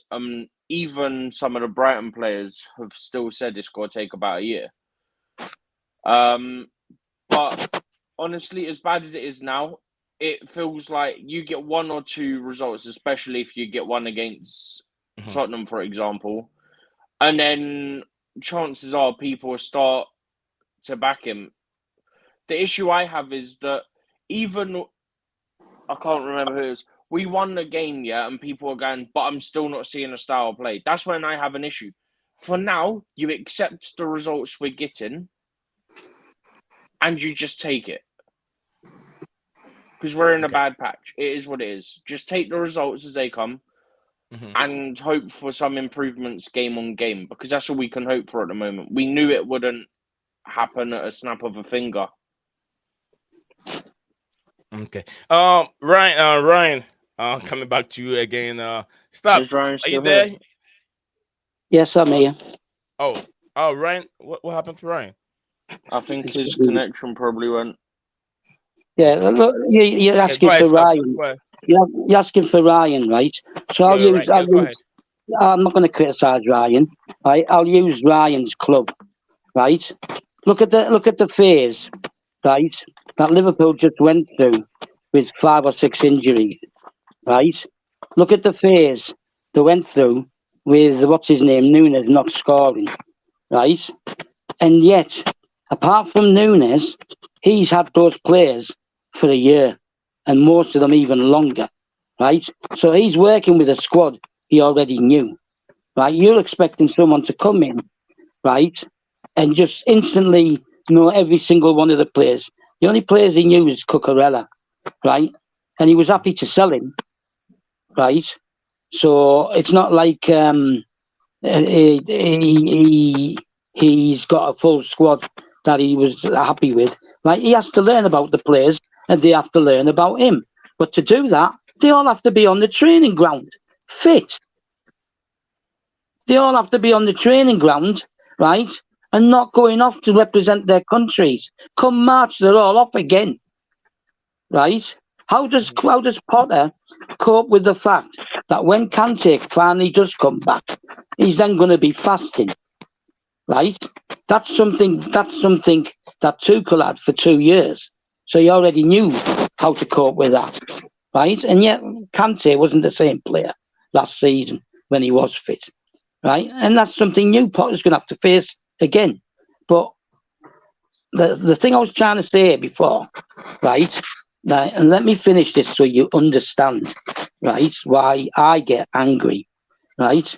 I jumped going back to the 80s, right?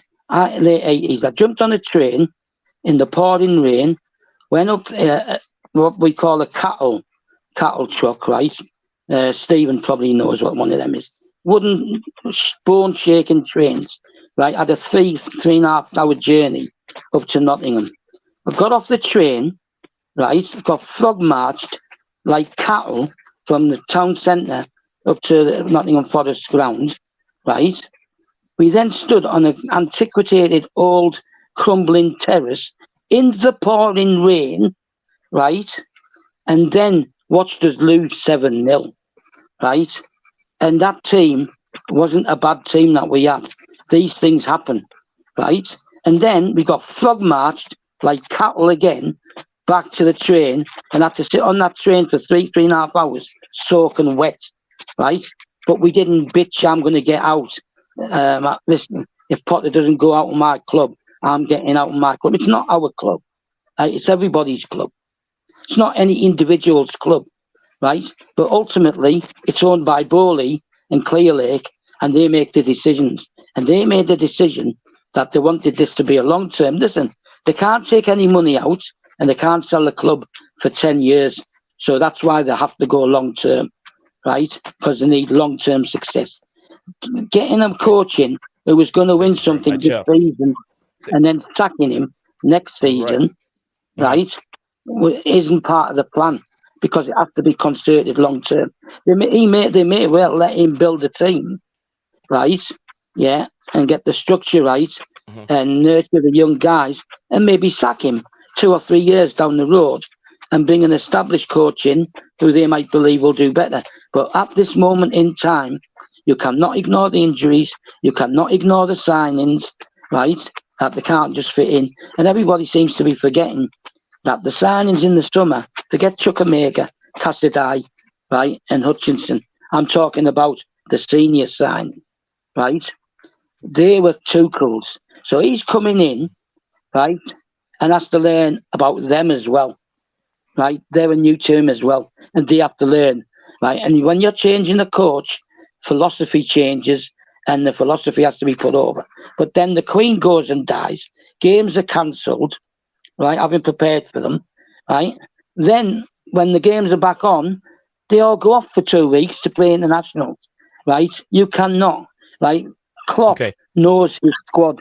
Klopp knows his squad. He knows his squad, right? Pep knows his squad, apart from the two forwards, right, that he brought in, right? And these guys, Arteta knows his squad, right? They're working from the long term knowledge of the squad they have, right?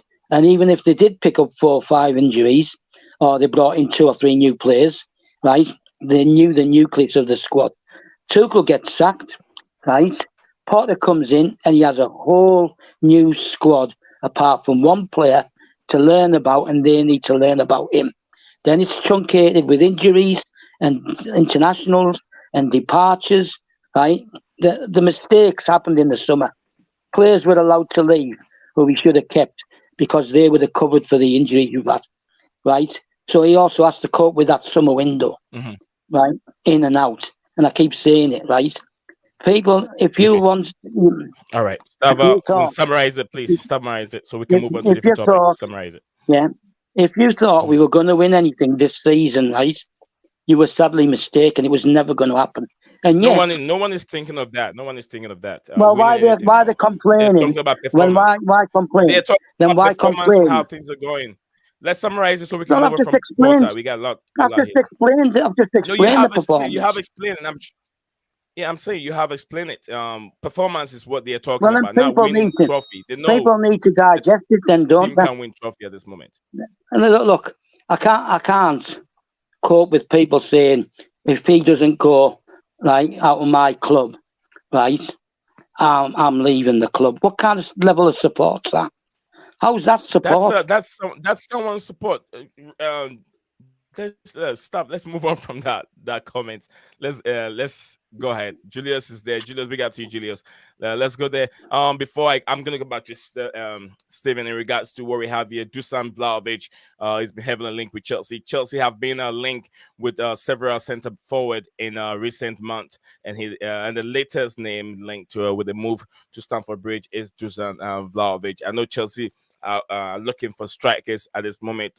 Osman has also been linked with Chelsea. Osman will not come cheap. I'm not so sure about Dusan Vlahovic. But before I get to Steven, I'm going to go through this comment real quick. Julio, someone said, please kindly ask staff to tell us Potter philosophy because we can't see it on the field. If on the field of play, honestly, he should spare us with his injury excuses coming from Julius. Julius, the people that listen stuff, they listen. So yeah, win rate with was still under How's he 50% listening? at Brighton. Win rate was still at the under 50% at Brighton. That is coming from Mr. Patrick here at this moment. Thank you very much, Mr. Patrick. How long do you give Potter? I've already asked him how, who, and when Chelsea would who and when Chelsea would win. Okay, I've written this one. When and against who? It's coming from Taha, my brother here. Says Yeah, you so read that if one. yeah, so if the results stay the same till okay, I've read that one. It's Potter. Okay. For me personally, I expect nothing from our team this season while supporter is in charge. Any results are a bonus. But yeah, we don't expect anything right now. We're just expecting the team to start winning a little bit. Tottenham is next away. Son is just back. So as Richarlison, they were they were looking sharp.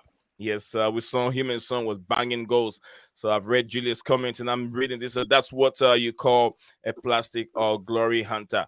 I mean, if Potter doesn't go, he's not supporting the club anymore in regards to what the guy said. So yeah, that's where we are at this moment. So yeah, everyone has his opinion in regards to where Potter stand, and I have mine.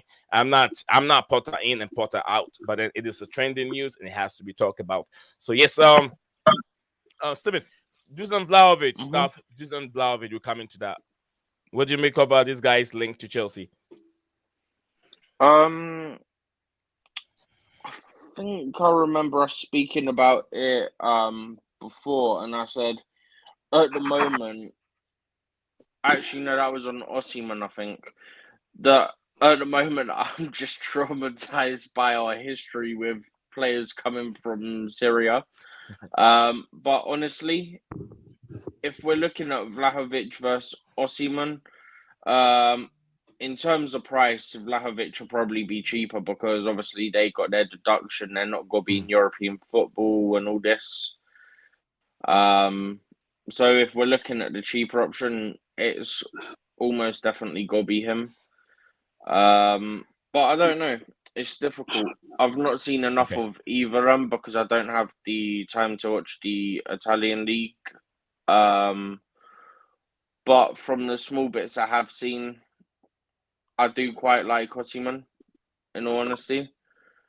But I've not seen enough to give like a comprehensive view of either player. Okay. Um, but yeah, that's all I can really put because I've not seen enough of either of them really. Okay. Thank you very much, Stavi. Would you fancy that move? And what do you think is going to come Look, cheap for Chelsea? look, right. Do some do some Every Vlahovic. everybody everybody has come to the conclusion, including the media, right, that we need a striker, right. Yeah. So Mhm. we're going to be linked with every striker under the sun, like Turan for starters, right? Well, you've discussed Vlahovic, we're discussing him before. Osimhen, right? We've discussed him before. We're going to be linked with every striker under the sun because they need to make stories to sell newspapers, right? To get clicks, to get views, right? Mhm. So until I see that we're close to signing somebody, I don't take anything seriously, right? If I had to choose one, I don't know because I don't know anything about them. If I had to choose a striker, right, Because I was going I to would ask you, choose that. who will you choose? I would choose Ivan Tony if he doesn't end up in jail, which he could do. But if he didn't, assuming that he doesn't, he would be my choice, right? Because he's already shown that he can cause problems for Premier League defences, right? So that's who I would choose. And I'm the same as Stephen, right? I always have qualms about signing people from Italy, right? And it's not Yeah. just whether the player's going to be good enough. I just don't like dealing with Italian clubs because basically they've took the mickey out of us, right, for 2 decades, right? They sold us Shevchenko and then they wanted him back on loan, right? And we had to pay his salary. That's taking the mickey, right? And I don't like Italian clubs. End of story, right? And I Yeah. would prefer not to sign anyone. So if it was my choice, Tony, if he stays out of jail or doesn't get banned, right? If not, I'd be quite happy to give Turam a go. But then we've seen what strikers coming from Germany are like in the Premier League, right? I think the only one who remotely came out I can think of off the top of my head and actually did anything was Podolski at Okay. Arsenal, right? And that's the only one I can think of. So even German league makes me think twice, right? Okay.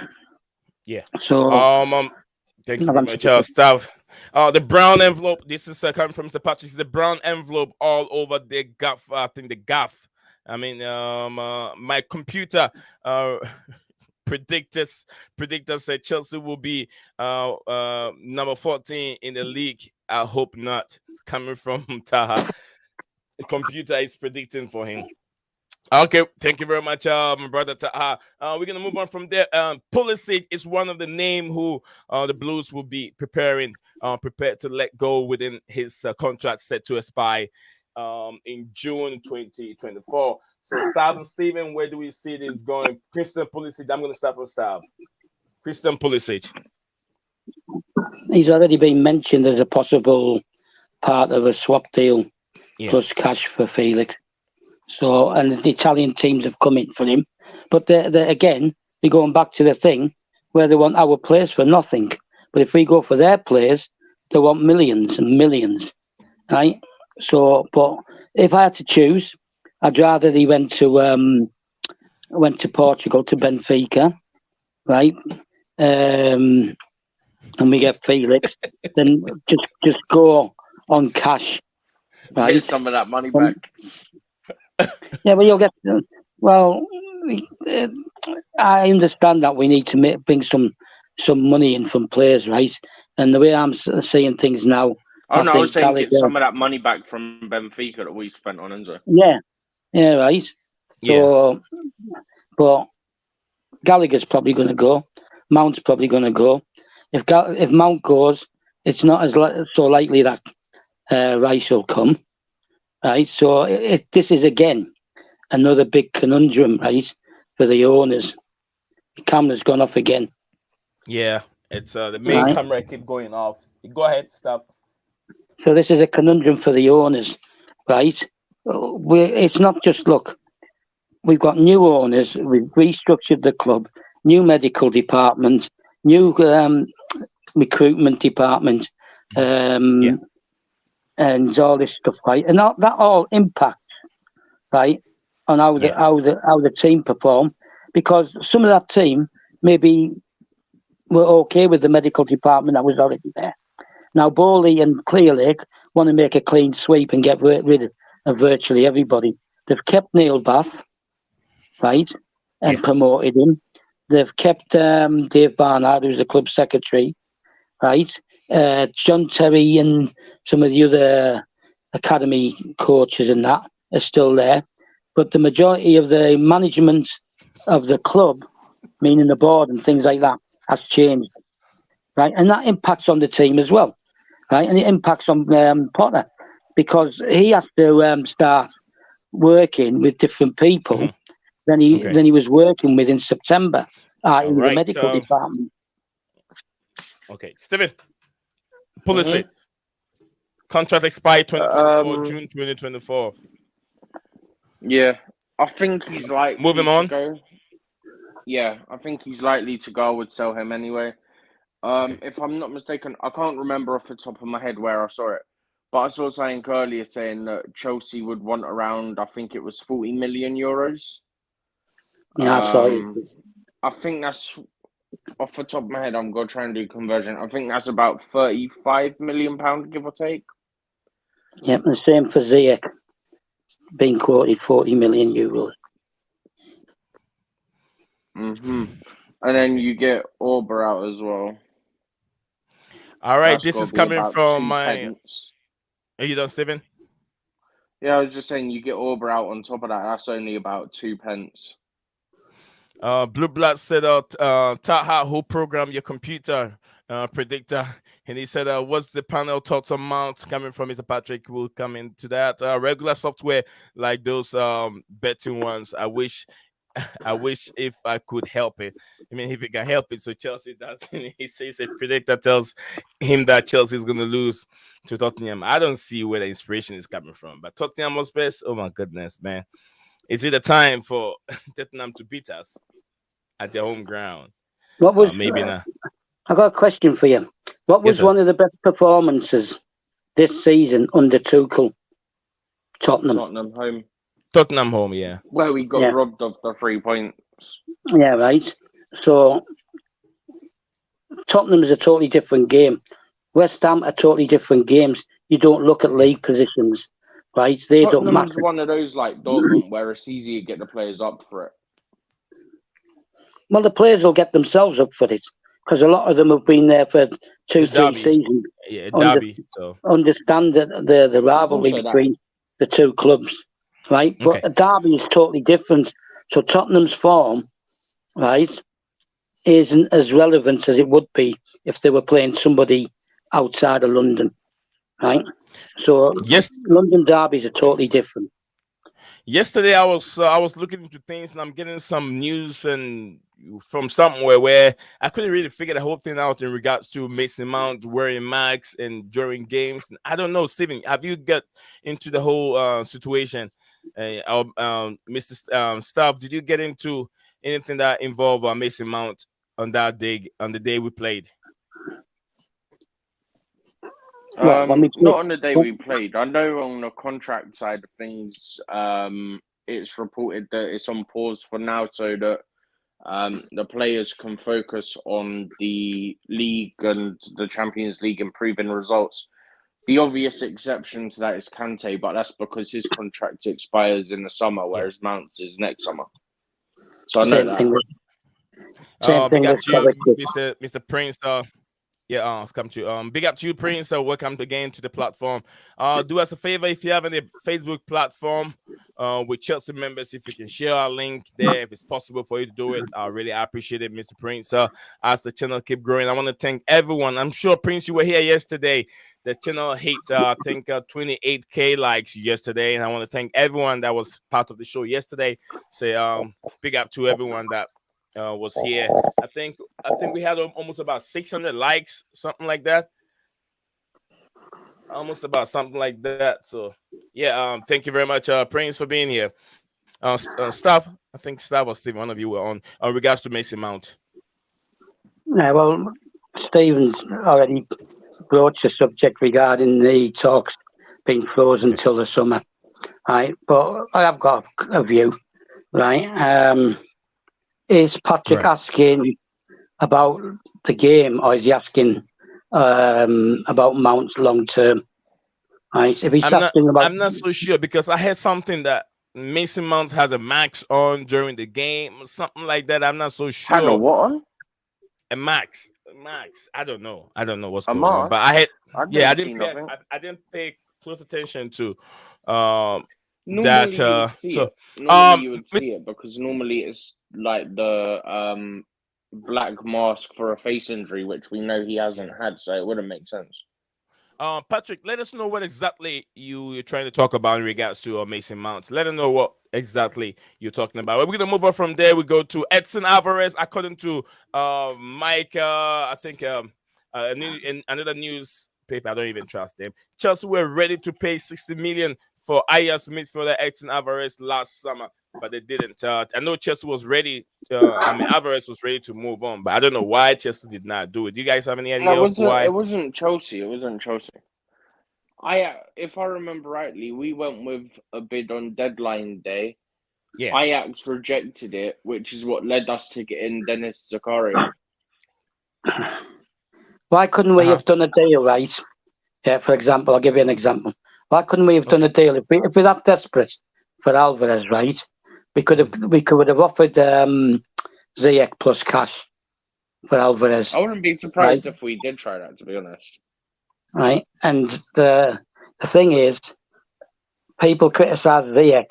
I think last week on this panel, on this channel, right? Yeah. Hmm.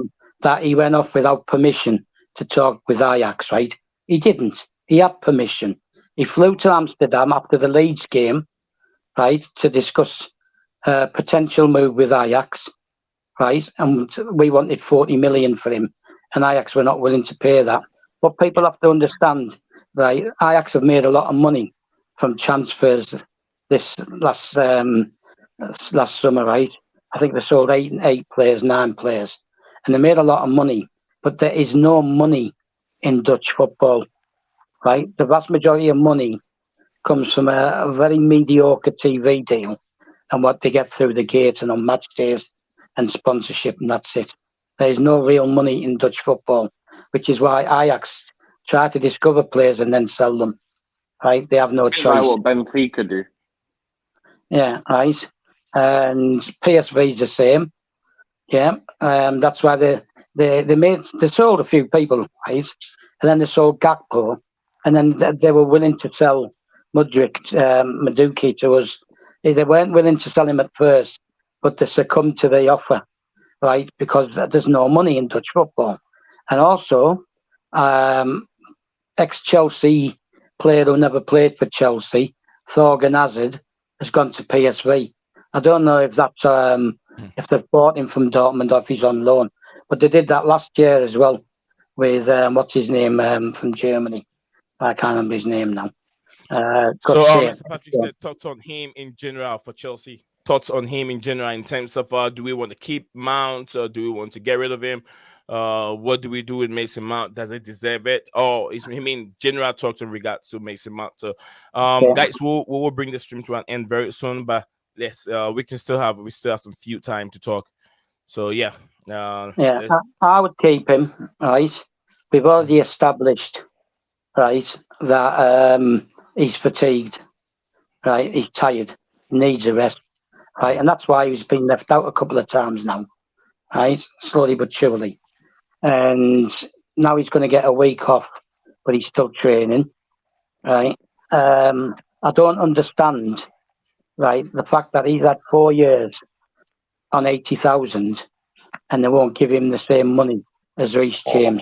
And I'm not okay. going to get into an argument or a debate about Reece James is better this or better that. Right, both players have come from the same place. Both players, right, have played their hearts out for the club. And if Reece James deserves that, so does Mason Mount. Right, for varying Agree. reasons, they both deserve it. So I don't understand why the hell we would want to get Neymar, right, and pay him 600k euros a week, right, when you could give Mount what he wants and buy a defensive mid Yeah. to be partnering Enzo, right? Uh, with the salary that you're willing to give for Neymar. Neymar will not succeed, right, in the Premier League because he's a diver, right, and you don't get away with the diving as much in England, and he'll be sent off every 5 minutes. He'll be getting red cards, right, No, it's every 5 minutes. simulation. Yeah, right. So I'm sorry, I don't want him, and he's shown You don't that want him. You don't want him because he's a diver. Is that all? I That's don't why you want don't want him. him. No, I don't want him because he's a diver. I don't want him because I don't believe he would succeed, right, in the Premier League, right. I don't want him because he turned us down when we went for him years ago when he was still at Santos and he chose Barcelona. He made his choice, right, and I don't want him because it's obvious to me from what I've seen, right, with his behaviour at PSG that he's just going to cause problems if he comes in, and I don't Plus the want him wage because I don't. structure aspect. Yeah. Plus, I don't want to be paying him 600,000 a week, right? Yeah. That he's never going to earn. For me, he's never going to earn that. And then you've got to spend the fee. I'd rather spend the fee on a DM, right, and split that salary amongst the new DM, a bit for the new Two or goalkeeper. three players, basically. Yeah, yeah, and a new goalkeeper who we're going to get in, right, and Mason Mount. Why would I want one when we could have three for the same Also, money doesn't Neymar also coincidentally get injured at the same time of year every year? every January apparently? Yeah. Yeah, he's injured at this moment, but The I was told it's majority not of the time he serious. does. Well, that's a thing that came out in the media, right? Probably So because he yeah, doesn't like. Probably because he doesn't uh, like the cold weather. Taha said, "Why won't Potter try Oba? It would not get worse anymore. Why won't you try him? Why won't you try him? I Look, don't we know. will. You know, Potter is saying that the guy, I think he said he has a good character and whatever. He's a good, professional, whatever he said. But yet he's not playing, and the teams keep losing. So I Have sometimes don't you? believe what Potter is saying. Yeah, that's exactly what I'm saying. Have you heard Potter criticise players No, he doesn't. publicly? No, he doesn't. Right? Which Tuchel did, and which got Tuchel in a mess. Which Lampard did, Oh, which got what Lampard in a mess. Ten Hag did the same thing yesterday. Ten Hag did the same thing. He didn't get him in the mess because the owners trust in him. We won't know that though. It's not about the Well, Ten ownership. Hag, It's just the different ways of how they manage it. yeah, I mean, he But probably we know from what was said the other day, from what I've read, somebody messaged me this. I don't know where they got it from, so bear with me. But from what I was told by them, it's reliable that apparently what happened the other day, one of the reasons that Potter was late to his conference after the game was he told security and media to leave the area around the changing room.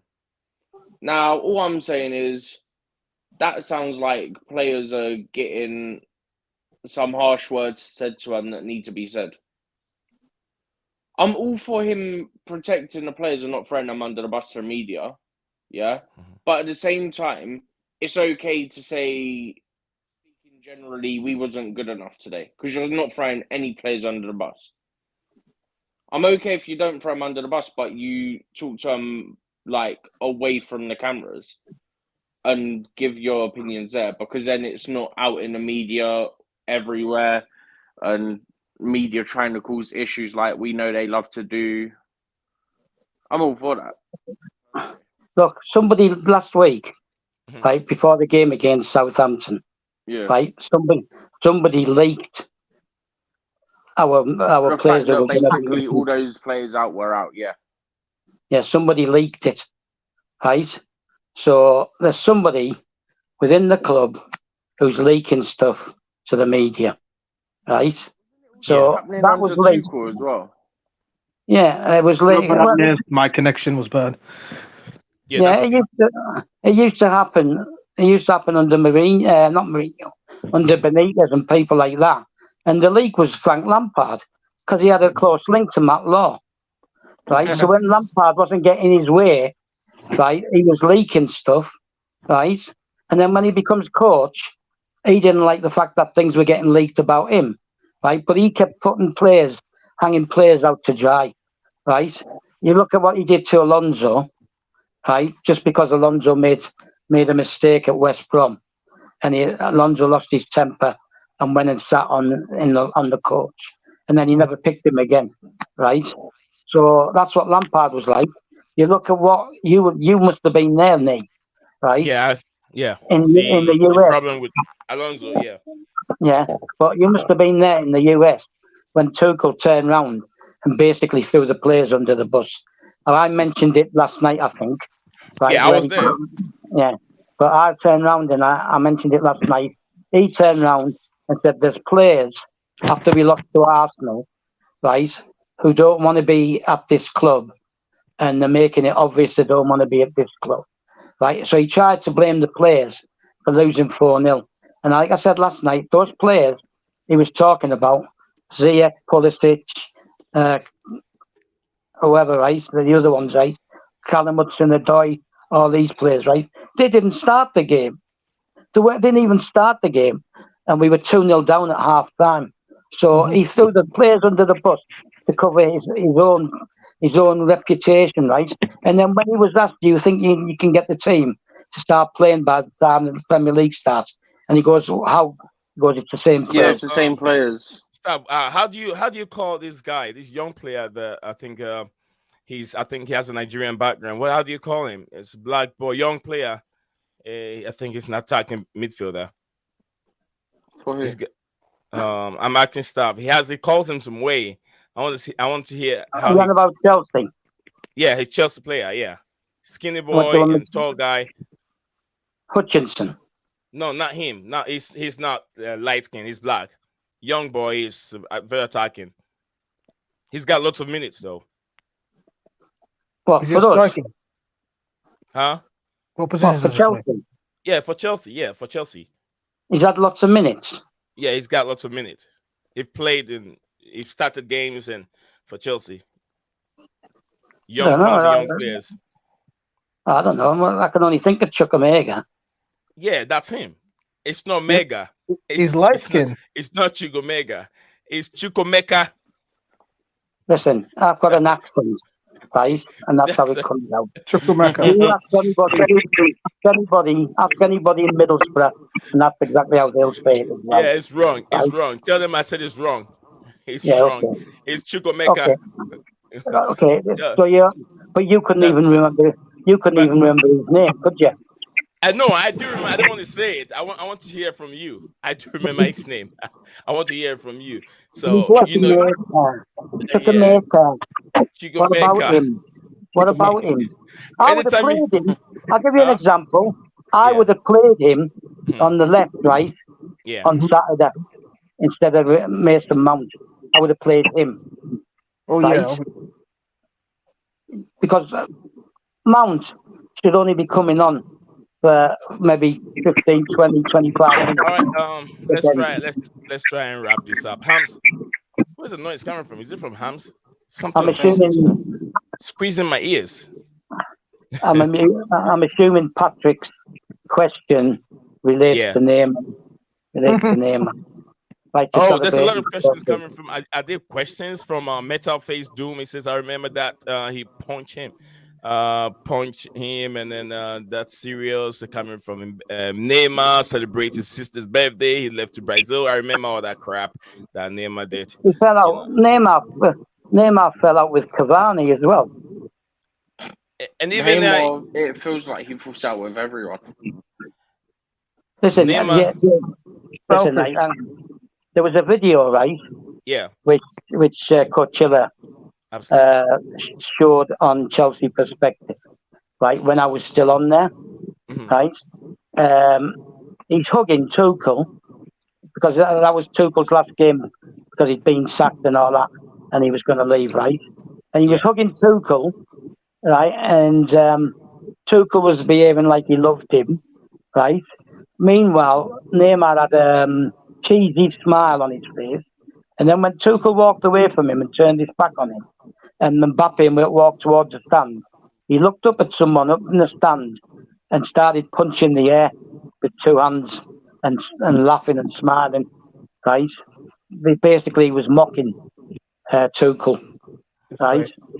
okay. Uh, so that's the type of player he is. Like I said, he fell out with Cavani, right? I mean, Cavani, he did a good job at PSG, right? Hmm. And he did a good job at Man United, although he wasn't playing all the time. Whenever he played, he got good goals, right? But if Even you're going to back have, to Napoli, to be fair. yeah, well, I don't want to talk about Napoli because he scored against us, didn't he? But we Oh Yeah, knocked true. them But out. at least we But, turned it around. yeah, we turned it around, knocked them out, right? But he's a great striker, right? Wherever he's gone, right? And he was getting left out by Tuchel to accommodate Neymar, right? So he was leaving Cavani out to accommodate Neymar. Now, Cavani might not be as silky skillful as Neymar, but he's a lethal finisher, Okay. right? So I don't want. That's another reason I don't want him. And to answer Patrick's question, if he did it because he's celebrating his birthday, I'm sorry, that's unprofessional. Another reason not to have him. Can we turn it around at the bridge? Coming from Metal Face Doom. Hams, can we? I'll go to Hams and I come to Stav or Steven again. Hams, can we turn it around at the bridge? Is a question from a comment from Metal Face Doom. Assuming he's talking about Dortmund, is he? It's Yeah. difficult to say, but who says we can't? Because it's only a 1-0 deficit. To be honest, compared to the first leg, we've seen some progress, but who says So we it should can't? be easy. It should be easy. It should be easy to say. Not really difficult. From if you want to Oh, judge, goes by difficult, what you saw in the but first leg. way, I would the say it way would be easy. the way the But players are performing, that's what I'm yeah. saying. But it's easy to say that it's only 1-0. Still Mhm. a lot of football to play, Okay. in my opinion. Steven. Can we turn it around? Yes, we can. We just need to learn how to finish. And I don't celebrate injuries ever, but Yeah, but their goal scorer is out as well. Adeyemi No one does. is likely out for the second leg, Hamstring injury. 3 weeks. they're already missing that Yusuf Makoko we were linked with, who apparently could have started the first leg if he was fit. So I don't know who they're going to play up front in the next couple of league games. Mhm. That'll give us an idea who will start against us, obviously. So that's going to be interesting to watch. You might as well into the goalkeeper, to be honest. He's been Huh? saying you might as well into the Bro, goalkeeper. there's no way their keeper can have another performance like that, surely. Yeah, Uh, he can. It's Chelsea, isn't Actually, no, it? you're right. You're right. It's Chelsea. Everyone sends in some Uh, prime Manuel Neuer against how many us. games, right? How many teams, right? Goalkeepers, right? They have stinkers, right, until they play against us, right? And they're And then prime Manuel Neuer. then they have blinders, right? But to answer the question, right, what we have to keep in our heads mentally, right, is that we should have won the first leg, so we know we can. We took them apart for Yeah. spells in that game, right? So we know Mhm. that we're going to have the crowd behind us. It might not be like the same as it been in Dortmund, right? And I would hope that the Whingers would forget that they don't want Potter and get behind the team at least while they're on the That's the pitch, key right? thing. Whether you want him Yeah, out or not, you've got to get behind the team. The team's the right. important thing. Yeah, right. Does Potter need a striking coach to help him out? Well, hey, look, we had this question before, didn't we? Right? But that's I meant answered it last night. I said get Drogba in, right? Yeah, get Um, Drogba in. listen, right? And the other thing we have to keep in our mind, right, is that away goals didn't count double anymore, right? So Hmm. we need 2 goals to knock them out.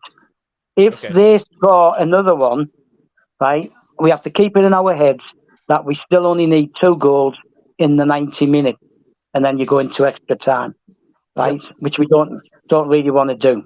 The same thing happened at Arsenal. Yeah, at Arsenal, I think the first leg was 0-0 at Stamford Bridge, if I remember correctly. Right, Mhm. even though I was there, my memory's starting to get a bit old. Right, it was 0-0. Right, either 0-0 or 1-1. So we went. No, it might have been 1-1 because we went to Arsenal knowing we needed to get 2 goals. Yeah, Yeah. right.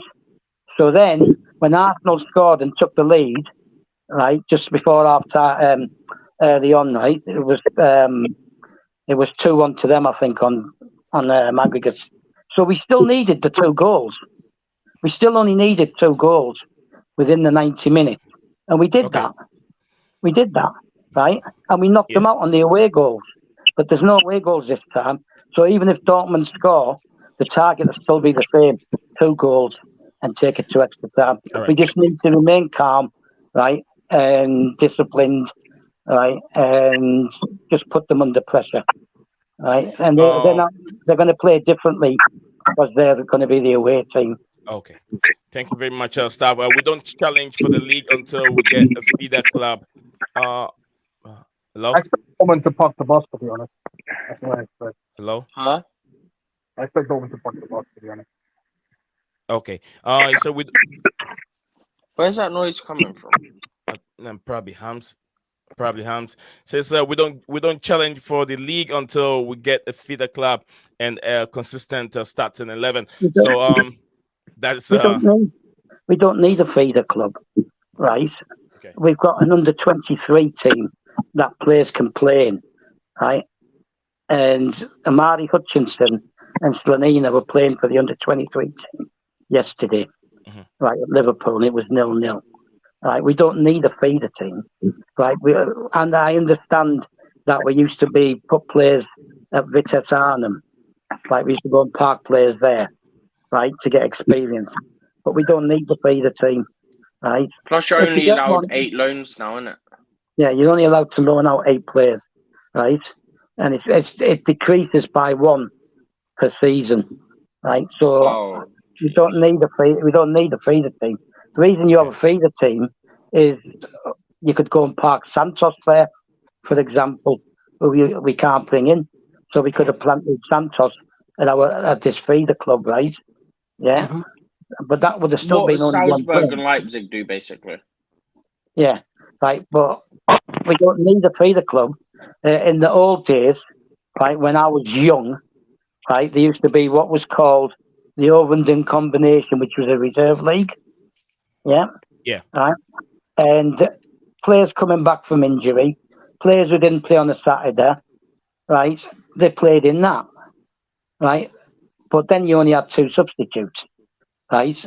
So the situation's changed slightly. But like I said last night, I said it last night.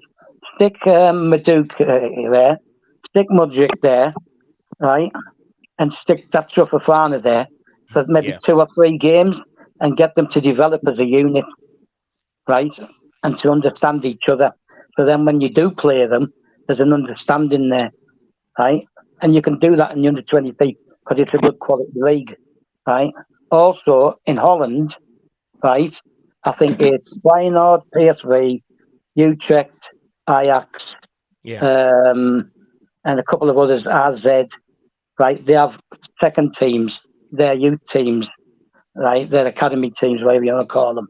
They play in the second division, and that's what. That's the same in Spain, right? They play in like the third or fourth division, Yeah, right? they have a second division team, don't they? Which is like, is it Real Madrid and Castilla, right? Real Um, Castilla or something, yeah. yeah, but Mourinho tried to get the Premier League to do that, but they weren't having it, right?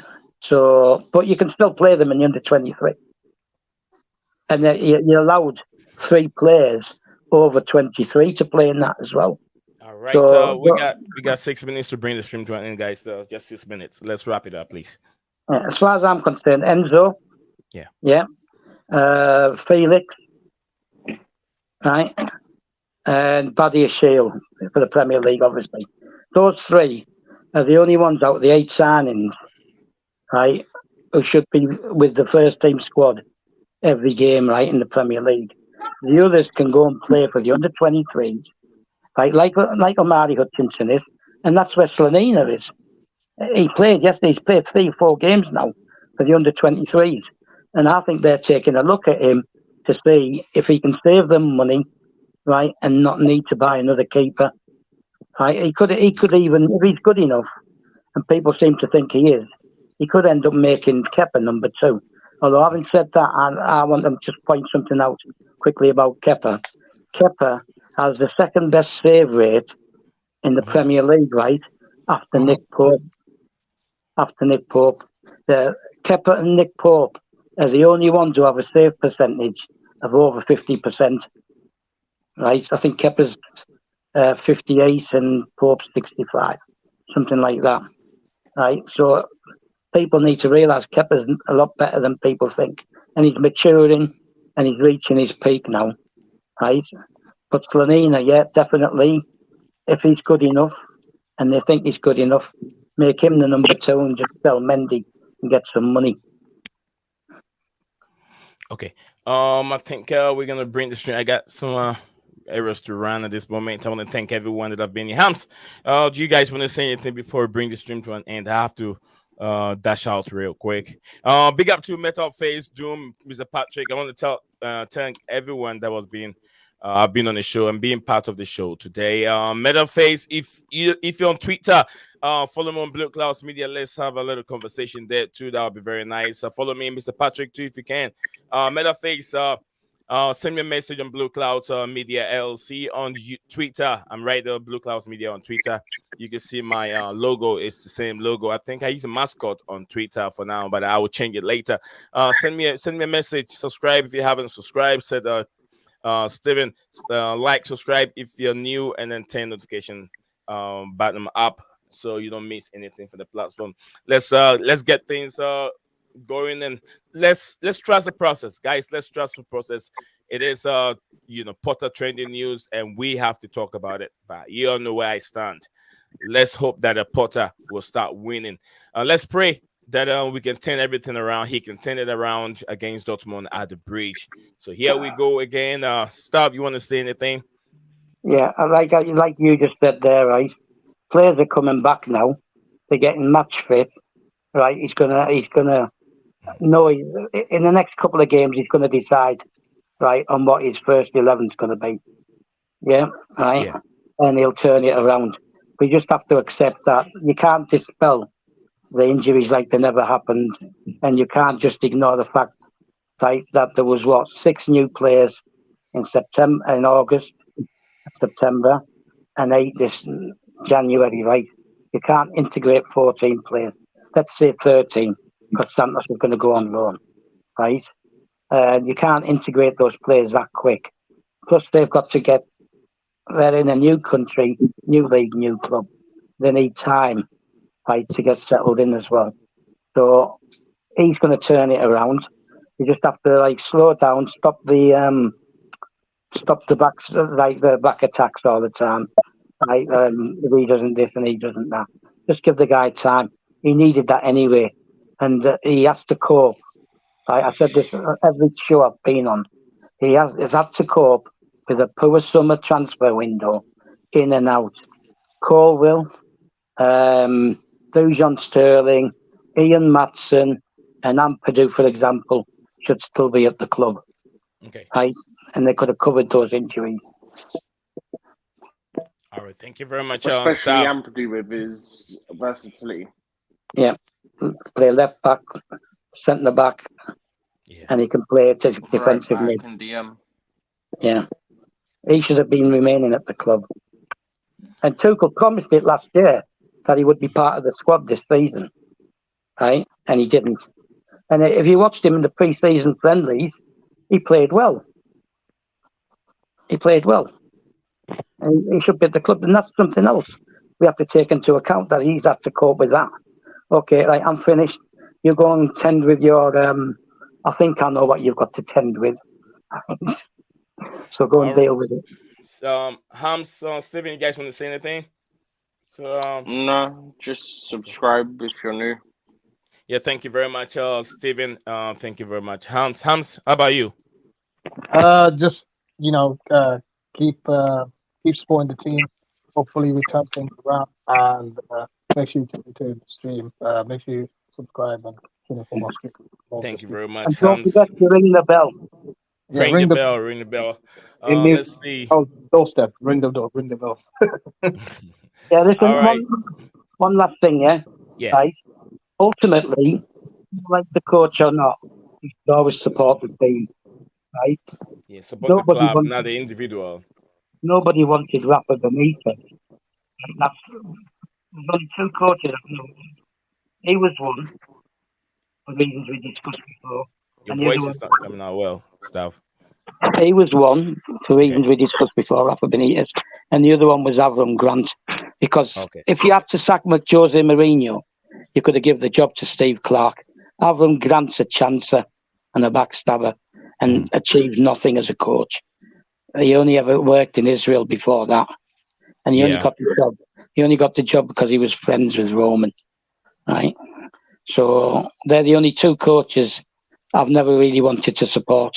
I even supported Tuchel when he came in. My ultimate thing was I said I'll give him time, but I want him to change that system of three at the back because Yeah. it's too leaky. It's Avon too Grant. leaky. Avon Grant also captain. I mean, he coaches the Ghanaian national team and took them to the finals of the AFCON. Was that Avram Grant? Yeah, that was Avon Grant. Yeah, but that's what he should stick to. International football doesn't Yeah. make you a good club coach. All 'Cause right. Thank you.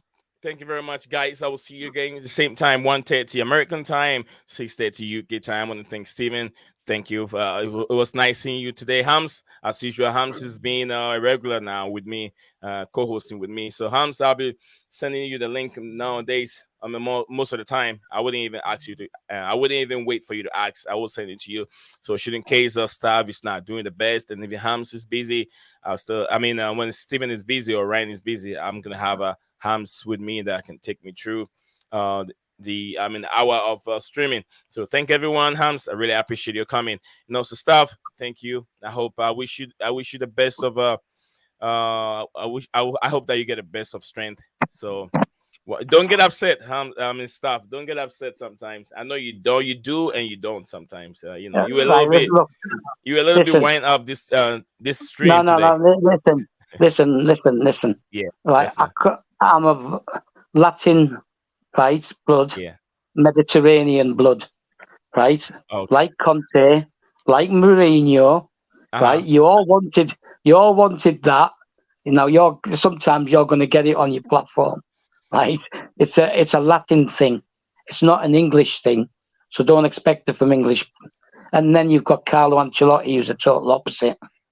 Okay. Yeah. So thank you guys. I'll see you again tomorrow in the next stream. And Lil Desperandos, like I say all the time, hang on to hope, trust in the process, trust in Graham Potter, and then he will take us forward until it's very bad. Then we'll see what Todd Bowley will do about it. So see you guys again tomorrow. Bye-bye. What's up, guys? Welcome back to Blue Clouds TV.